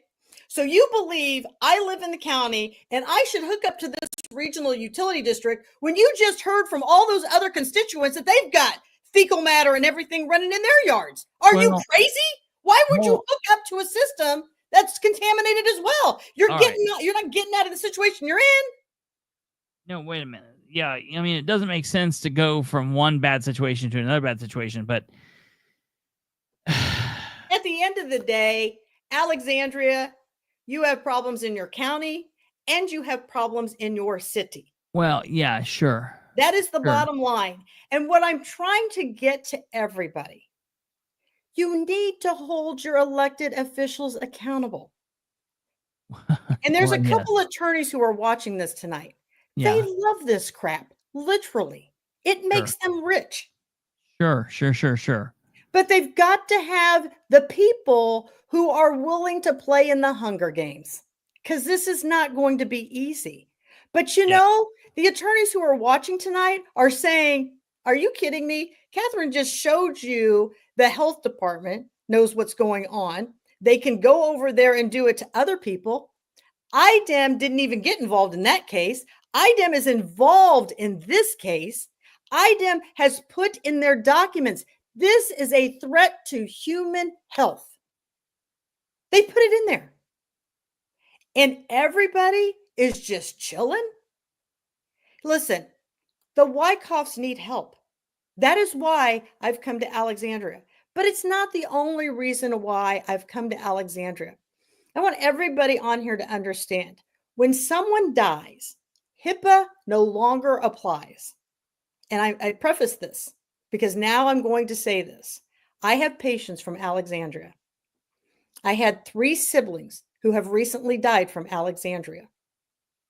All 3 of those people grew up in the Scotts Phillips area. They all three siblings had a different cancer. I tested them. None of it was genetic.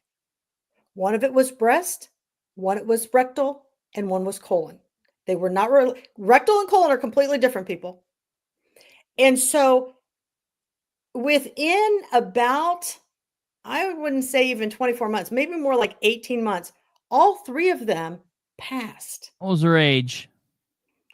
67, maybe like 62, and maybe like 59. Okay, that's interesting. But they battled, one was battling the cancer, like in her early 50s, late 40s. And what I'm telling you is, this is not acceptable behavior from elected officials. If they don't like it, they shouldn't have volunteered for it. Did they think this was on the agenda? Did they think they could have the vision for this? No. This is when you find out if you have put true leaders in place. Because this is when leaders have to lead. They have to know what to do, and they need to fix it quickly. This is not something you can continue to put a Band-Aid on it. And I know the commissioners. I know exactly what they're going to do with this whole thing. They're going to kick this can down the road. You people are going to feel so helpless and hopeless that you're going to do whatever it takes. I'm telling you right now, there is a petition up in Alexandria. We need over 51% of the residents who are in the unincorporated area to sign this. We have, I don't know, about 20 pages front and back that are signed by people. We need more people. If, for instance, Chris and I are married and we are deeded on the property together, both of us need to sign the petition. Yeah. That gives us 2 people. If only Katherine and I are married, I walk into the other room and unlock a gun safe, pulling a gun from it and sticking the barrel in my mouth. I didn't pull the trigger. No, I know. I just want everybody to know that if something happens to him, I had nothing to do with that. Wait a minute.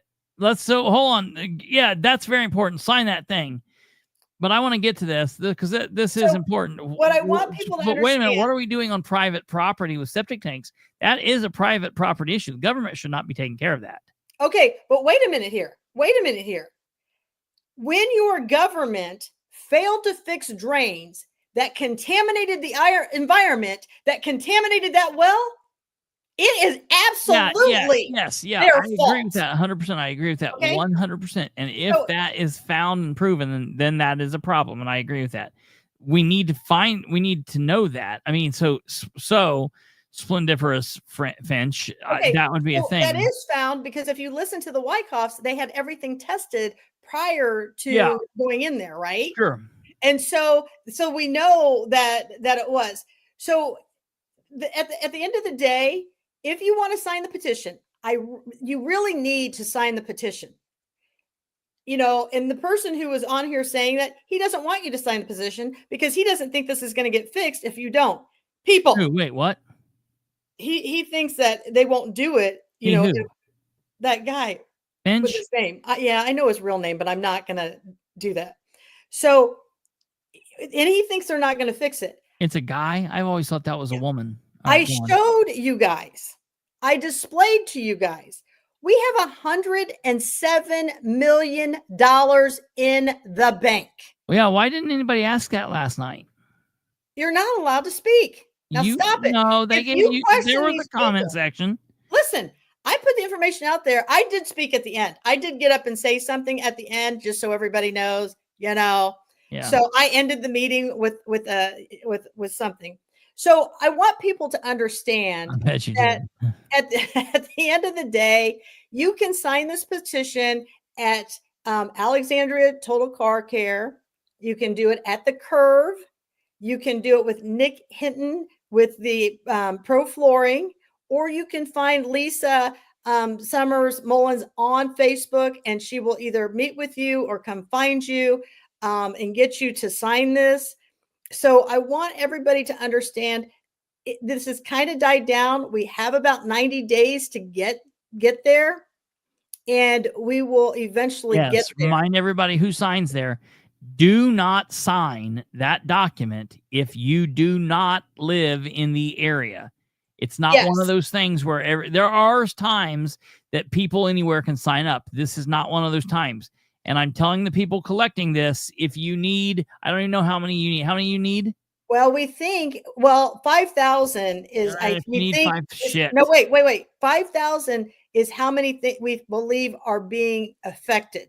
So we will need about 2,500 or 2,600 signatures. It's a lot. And here's the thing, and I want you people to understand, originally, they only wanted to do this with the Scott Phillips edition. Yeah, right. Well, they figured out, unfortunately, that when I came to the table, Katherine can get those. She'll knock every single door and she will have 95% of those people signing that document. That's why they opened it to Monroe Township, because they wanted it to make it much harder. And here's the thing. Some of these people, it runs over to Orestes as Monroe Township. So you've got a big area to cover, but you need to start talking to each other. You need to start getting people over there to sign these things, because the people who are on private wells, they are expecting you to hook up, because they're going to divide the 20.5 million amongst 5,000 of you. So now, even though it's the Scott Phillips edition that's having the problem, they're going to make the entire area help pay for this. You people who are farmers, or you have your own area, your own, well, you will be hooked to this.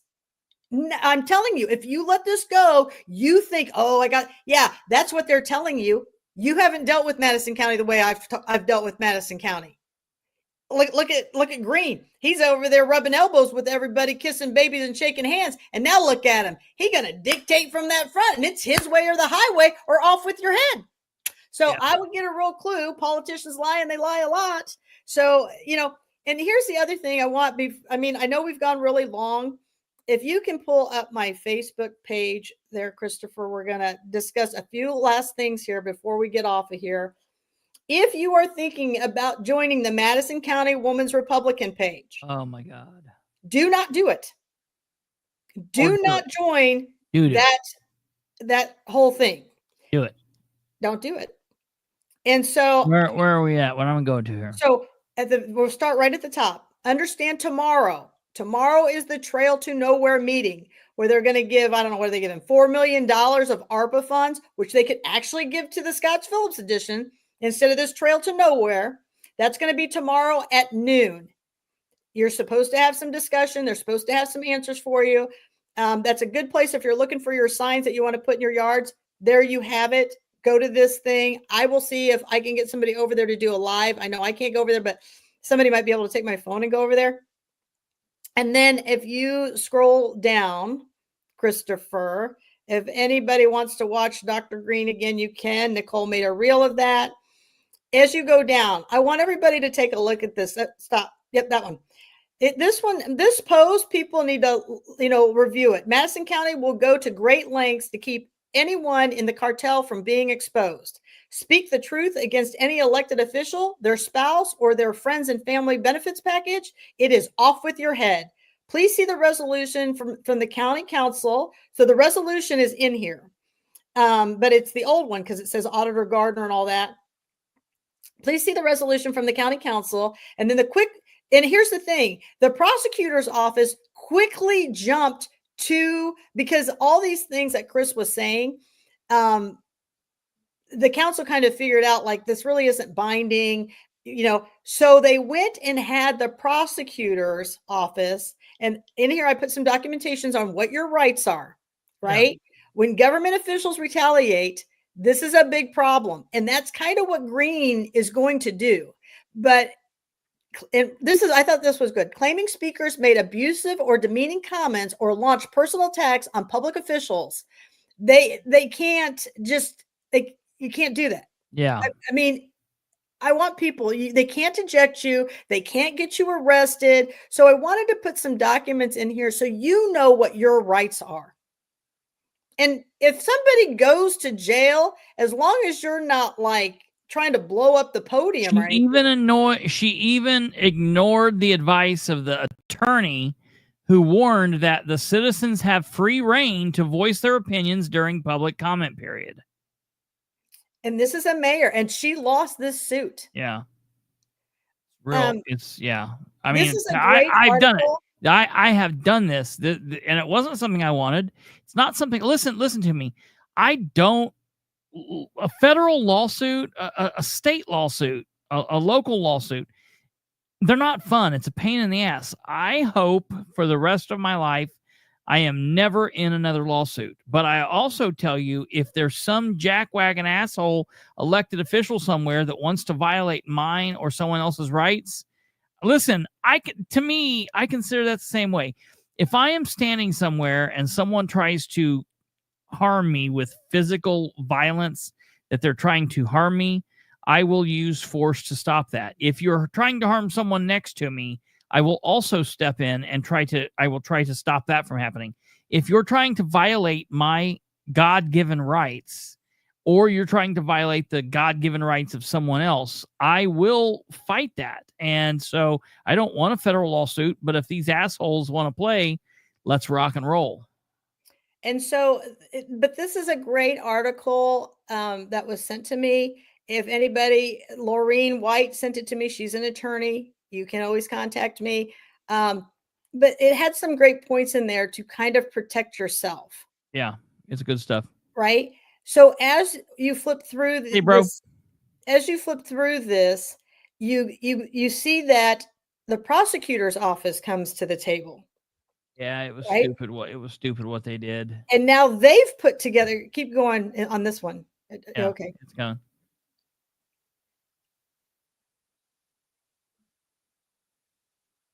And this is just some stuff.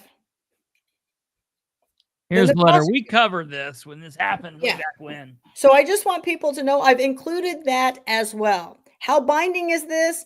I don't know. If you want a criminal defense attorney and you get into this position, call Zakiya Lee. I don't know. Well, or any I don't know. It just depends on how bad you get yourself into the situation. You know, Lori. You're going to be arrested for. Here's what they're going to do. They're going to arrest you for one of a couple of things. They're going to arrest you for disorderly conduct, is what they're going to call it. But here's what you have to understand. This. Listen to me. So it's just like when I'll show you. I can show you here real quick. But here's the thing. When you're up there and you're saying your piece and they're like, we're going to arrest you, and the police come up and they're like, hey, we want you to leave. Say, no, I'm not going. That's not resisting. You can't get in trouble for that. Well, here's what they do. When they put their hands on you, don't pull away. Don't fight. Just let them do what they're doing, but you don't have to help them. You just be non-compliant, but be polite and respectful through the non-compliance, and fight it in court. Because what they'll do is they'll try to charge you, and maybe even they'll try to charge you with resisting, like when the time that I was in Madison County and said, I'm not walking out there, you're going to have to do it. You know, they try to say, okay, we're going to get you for this or that, and then you'd have to fight it. Maybe you're going to be charged, maybe you wouldn't. I don't know. A prosecutor's office shouldn't charge that. Most places, specifically if it's a political issue, they'll have a special prosecutor from outside do it. I'd say in Madison County, they're corrupt enough that Madison County will probably just do it, file it. Only if you're an elected official and they want to get you off, then they'll get the special prosecutor to just say, yeah, you shouldn't have done that, but you're going to get off scot-free. Yeah. So, the hope is that you're in a situation like I was in Randolph, where they called the special prosecutor in, and the special prosecutor stated, no, we are not filing charges, because at that point, you just have to fight the lawsuit. But if they do actually charge you, then you have to have a defense attorney that will help you line up and fight that fight. I mean, that's, it's a sucky thing, but those are your two things. But don't fight the police doing that, because the police are not who your fight is with. Your fight is with the elected officials.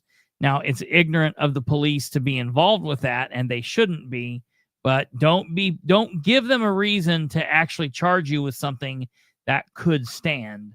Now, some would say that if they try to arrest you for something if the first part of the arrest is invalid, then question, don't fight that fight. Just deal with it. But just be aware of that. So I always try to tell people to watch what's going on there. But this nonsense from the special from the prosecutor, I think they're I think they're wrong here. But here's the problem: you can give 10 different attorneys the law, and they'll read it 10 different ways. So it depends on who has the best attorney. That's what it comes down to at the end of the day. Well, so, and at the rate that I'm seeing what's going on in the county, I think that your better attorney will be Laureen or Zaki or whoever you want to use, than what, they have. So go to the next post. Hold on real quick. I want to show them this. This shows you what this, and this is very crappy, but it is what it is. So this bottom camera down here, this bottom screen, cam 8 is the city council meeting. Cam 7 is like a cross view. So 8 is like looking up over my right shoulder down to the left, and 7 is from the left looking over the right. And then you see right back here on camera 7, you see there's a box. For the people who know Winchester, this is the Winchester City Council. And if you see where this picture is on cam 7, if you follow that along, there's a doorway back there. There's a doorway right where the cursor is. And that doorway comes out right back here in cam 6 in the back. This area on cam 8, where this door is here, it's the same place right over here. If you're following where my cursor is, that space here and here is this door on cam 6. So I'm going to start this, and you're going to hear the council talking. The funding has been a problem. It's one of those things where if I look at the total cost being about $444,000 is what we as a city is going to owe. You take that 4,400 or 440,000, divide it by 2,100 sewage bills we send out a year, Vic? Yes. Or a month. That's $209 a year for 6 years. That comes down to $35 a year per household that at the most we would ask, whether your value of your house is 20,000 or 200,000. If you divide that out equally amongst the citizens of just Winchester, the city of Winchester, that's only $35,000 or $35 a year. But we're not gonna be putting on anybody's tax rate. That we're not putting on anyway. But we stop and think about that, $35 a year. How much would you pay to save somebody's life? Possibly say, we're not taking questions from the audience. Okay, my ex-wife at that time raised her hand to ask a question, and the counselor said we're not taking questions from the audience. My ex-wife at the time said, or with the time we were married, she's like, "Screw it, I'm going to ask it anyways." So that was so. My ex-wife starts to ask a question, and Joan Ashley, who's been on here before, Joan Ashley just yelled, "Save ours!" So you've got my wife and Joan Ashley who are causing a commotion. I mean, that's what they're saying. They're talking. I've not talked yet. And then you're going to hear my ex-wife say something else here. Let me finish. Let me finish. The police chief said you can't disrupt a legal assembly. Now, my ex-wife, you're going to hear her start to talk here. She's going to say, you can't expect us to raise our children or something like that across from this. We're not taking things from the audience. My ex-wife said, I get that. I said that was just a statement. And they're telling us we're out of order again. Go ahead, Tom. No more. Now you're out of order. Go. They told my wife she was out of order. So she gets up and starts to leave, and the police get up, and now they're coming after us. And $35 a year is the most that we would ask of anybody to pay, but we're not even asking that. My wife and my mother leave here. Okay. Now you see that. Here I'm coming there, and the police officer grabs me and throws me up into this wall here. Presentation. I say we vote for this thing and go forward right now. And we do still have options that we can ask other counties that we will be serving to fund their business. That's where I stood in this bring $20 a year to save somebody's life. And watch this right here. Many people have told me if you watch this segment, it looks as if I'm smiling. I would agree with that. Look. I knew them or not. And I don't think that there's not one person up here. I smiled my ass all the way out there and all the way. I made them give me. I made them take a mugshot. They were not going to take a mugshot of me. And I said, I am going to cause a scene if you do not. Like, what happens when you need to be arrested from jail? Like, I was going to cause a scene in jail. You are going to have to arrest me if you do not. Like, I'm going to have to be taken to another jail because you guys are acting like fools up in here or whatever. And then this is a little bit better view of probably to showing you. And this, I'm just putting this out there. If anyone's out there, fight it. But don't get yourself arrested for other shit. The Citizens Department. It means that it's discharging your duties and responsibilities with honesty and transparency while serving the best interest of the public. The preamble to the Constitution begins with we, the people. The government includes this county council. You can leave now. We'll be fine. You're out of order. You can leave You're now. out of order. No. 2 of your minutes to speak to something that's not. Excuse me. Please be quiet. 2 minutes. This is ridiculous. You as well. Please do not interrupt our meeting. Be okay. Please be quiet. Please. Okay, that's warning number 3. Please do not speak to me. That's not 3 points. Yes, that is. No, it's not. Okay, you can leave now. We'll be fine. You're out of order. You can leave You're now. out of order. No. Sheriff, can you help this I am gentleman? not, I am not violating any, I am not, no one is in danger. You and I am are speaking. disrupting the meeting right now. You're out of order. Please leave. Point of order, you're meeting to take a vote as a council. Now here, Bethany Keller is actually saying, wait a minute, point of order. She goes on to say, Council President Ben Gale's actions are not appropriate. Okay, and Councilor Gale continues speaking. Not appropriate. No, it is appropriate. We have someone that's continually interrupting our meeting. He's been asked to be quiet multiple times now, more than 3. And so the sheriff's department can help them find his way out. Point of order, I believe President Gale is. So Councilor Geller asks again for a point of order. She goes on to say she believes Councilor President Gale is acting inappropriately, and she makes a motion to remove him as president temporarily for the remainder of the meeting. Her motion dies for lack of a second, and I'm standing here. The cops are standing. We're just all waiting for something to happen. Acting inappropriately, and I make the motion that we temporarily remove him as president for the remainder of this meeting. Thank you. Thank you. Yeah.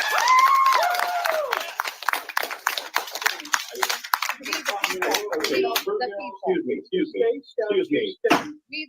The people. Excuse me. That's right, we the people. First of all, we have someone up here, and I've asked her to get to the specific topic that we're discussing right now. Second, we do have someone who has not only violated the decorum resolution that we have, I have conducted myself in accordance with state law that addresses this as well. And I'm now asking so that we can continue on with your comment that the sheriff's department will help him find his way out because he's been asked to leave. He's been asked to leave. Sheriff, what Excuse me, ma'am. Ma'am, please be quiet. That's warning number 2 for you. Sheriff. Gonna remove the whole room? If need be, please be quiet. You're disrupting our Yeah, you're meeting. gonna have to remove us all. Thought you were. Who holds him Sheriff. accountable? It's a public meeting. Could you please? Sheriff, who holds him accountable? Point of clarification, the state statute allows the presiding officer to make determination if someone's out of order. He has determined that this gentleman is out of order after 3 warnings. The state statute does not give law enforcement discretion on the individual being removed. That comes down to the presiding officer. So if you. There you go, Catherine. What's that? There's your sheriff. That's right. I'll follow the state statute. As weak as ever, So always. You'll have the opportunity to sue and get that law changed. Listen, here's the deal. Sheriff, could you instruct your deputies to please escort him out? You're released now, sir. Risk arrest. I just here's what I find disgusting. I think it's horrible that he puts his men in that decision. He should have come up and dragged me out. If he's going to stand by that. He took me out the meeting before this.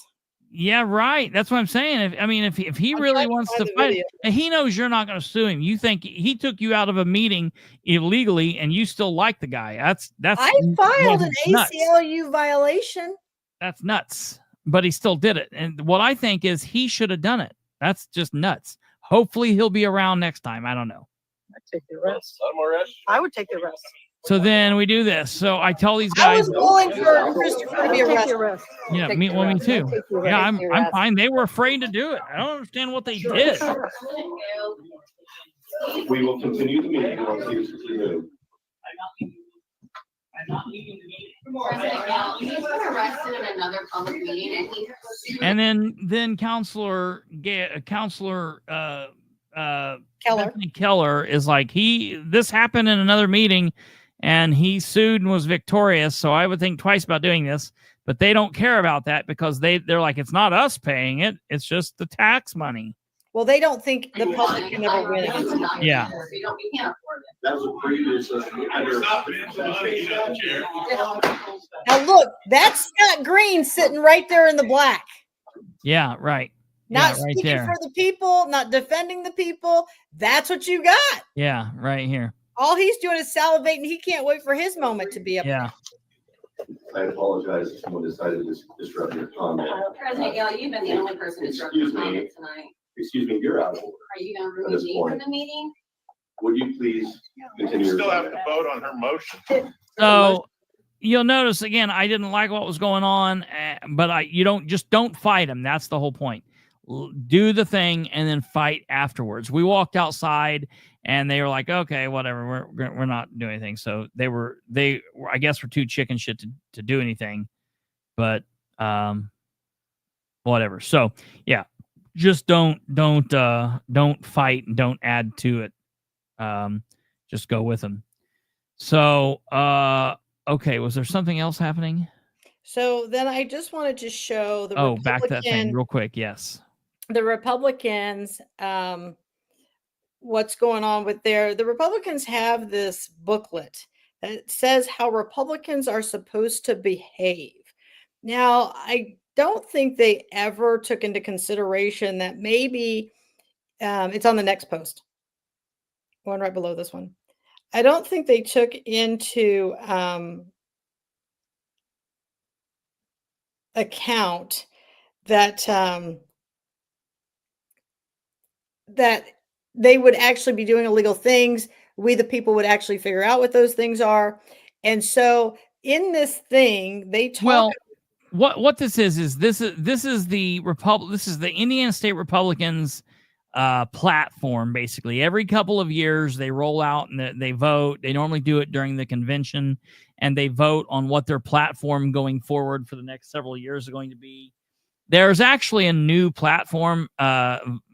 This is from 2022. I didn't get the other one, but there's actually a newer one than this, but it says basically the same thing. But it just in here, what Catherine's talking about is it talks about how they're, supposed to help, and they're supposed to oppose government intrusion, and committed to maintaining and repairing existing infrastructure and building infrastructure.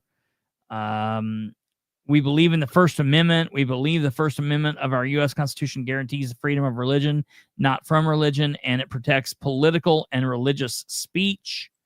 As well as we believe as well as to be free to face the consequences of irresponsible actions. They support transparency, accountability, election But they're telling integrity. us to hold them accountable if they. Mm-hmm. I mean, that's all we're doing, and we're being punished for this. Yeah, absolutely.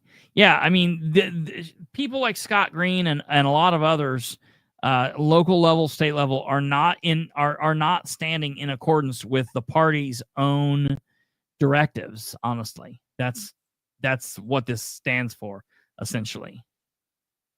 So yeah, that's correct. But go to the very last page, the second to the last page of that. I want to show everybody something. Second to last page. Here we are. If you've been following my posts, and I'm sure you've seen, and Kristopher would like this to die, but I'm not going to let this die. Keep going to the second to the last page. Yep, that's where we are. No, there's no. Did I miss a picture up there? I didn't put all the pages there. What page? I mean, you got a page number?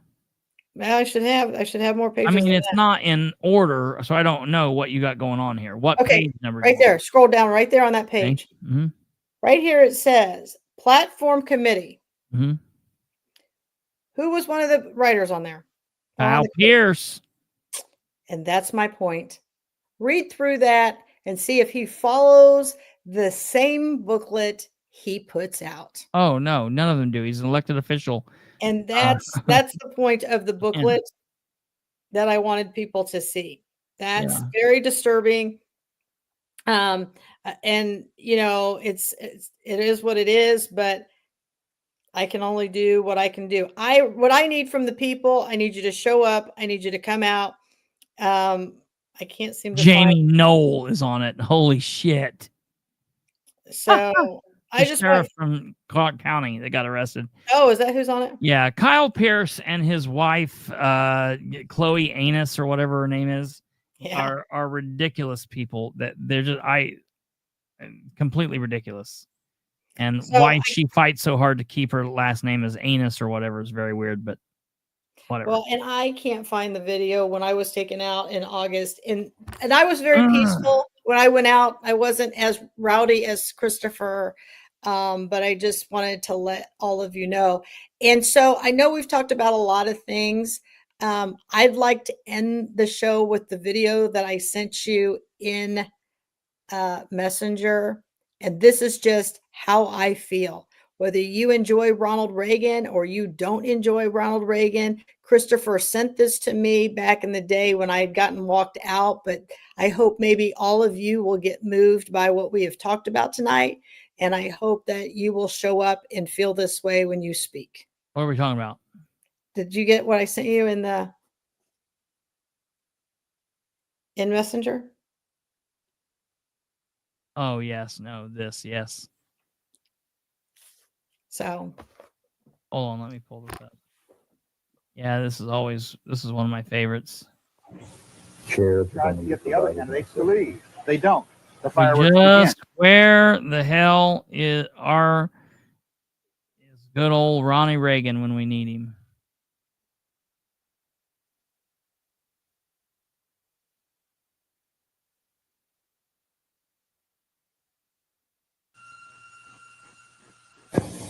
Sheriff trying to get the other candidates to leave. They don't. The fireworks begin. If we may have the first question for the question. You asked me if you could make an announcement first. And I asked you for permission to make an announcement. Would the sound man please turn Mr. Reagan's mic off for a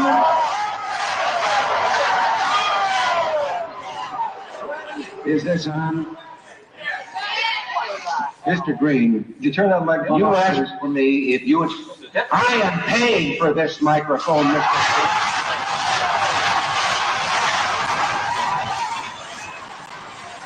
Green. Just don't make him like that anymore. Look at his face. What an amazing... what an amazing individual. That's what you all need to understand. You are taxpayers. You are paying for this. I do not understand why you would pay for the abuse. I do not understand why you would pay to be silenced. You need to speak. You need to attend the meetings. You need to be heard. Absolutely. You also need to like this show. Share it with everyone you know. Help spread the word. All right. I think that's going to do it. Anything else? No, I think that's a great way. So find your voice. You pay for that microphone. Get up there and speak. Winchester paid for this microphone. So, all right, ladies and gentlemen, that's going to do it. Thank you very much, Katherine. We'll have you back on at some point again, I'm sure, to make people happy or piss them off, whichever way they want to go. So thank you all very, very much. We will be back tomorrow night is Thursday. We will be back.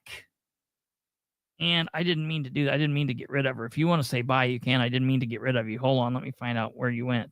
I'm good. To do that. Listen, right. I'm chilling. I'm good. All right. Tell them bye. Bye. Say bye, Hey, Katherine. you know where to find me on Facebook. They can still hear you. Yeah, find her on Facebook. All right, ladies and gentlemen, we are done for the day. I appreciate y'all. Hope you learned some stuff and got all the information that you could use. Thank you all for everything. We'll have some good information for you tomorrow about some meetings and things coming up. I'll have that all prepared and all the information.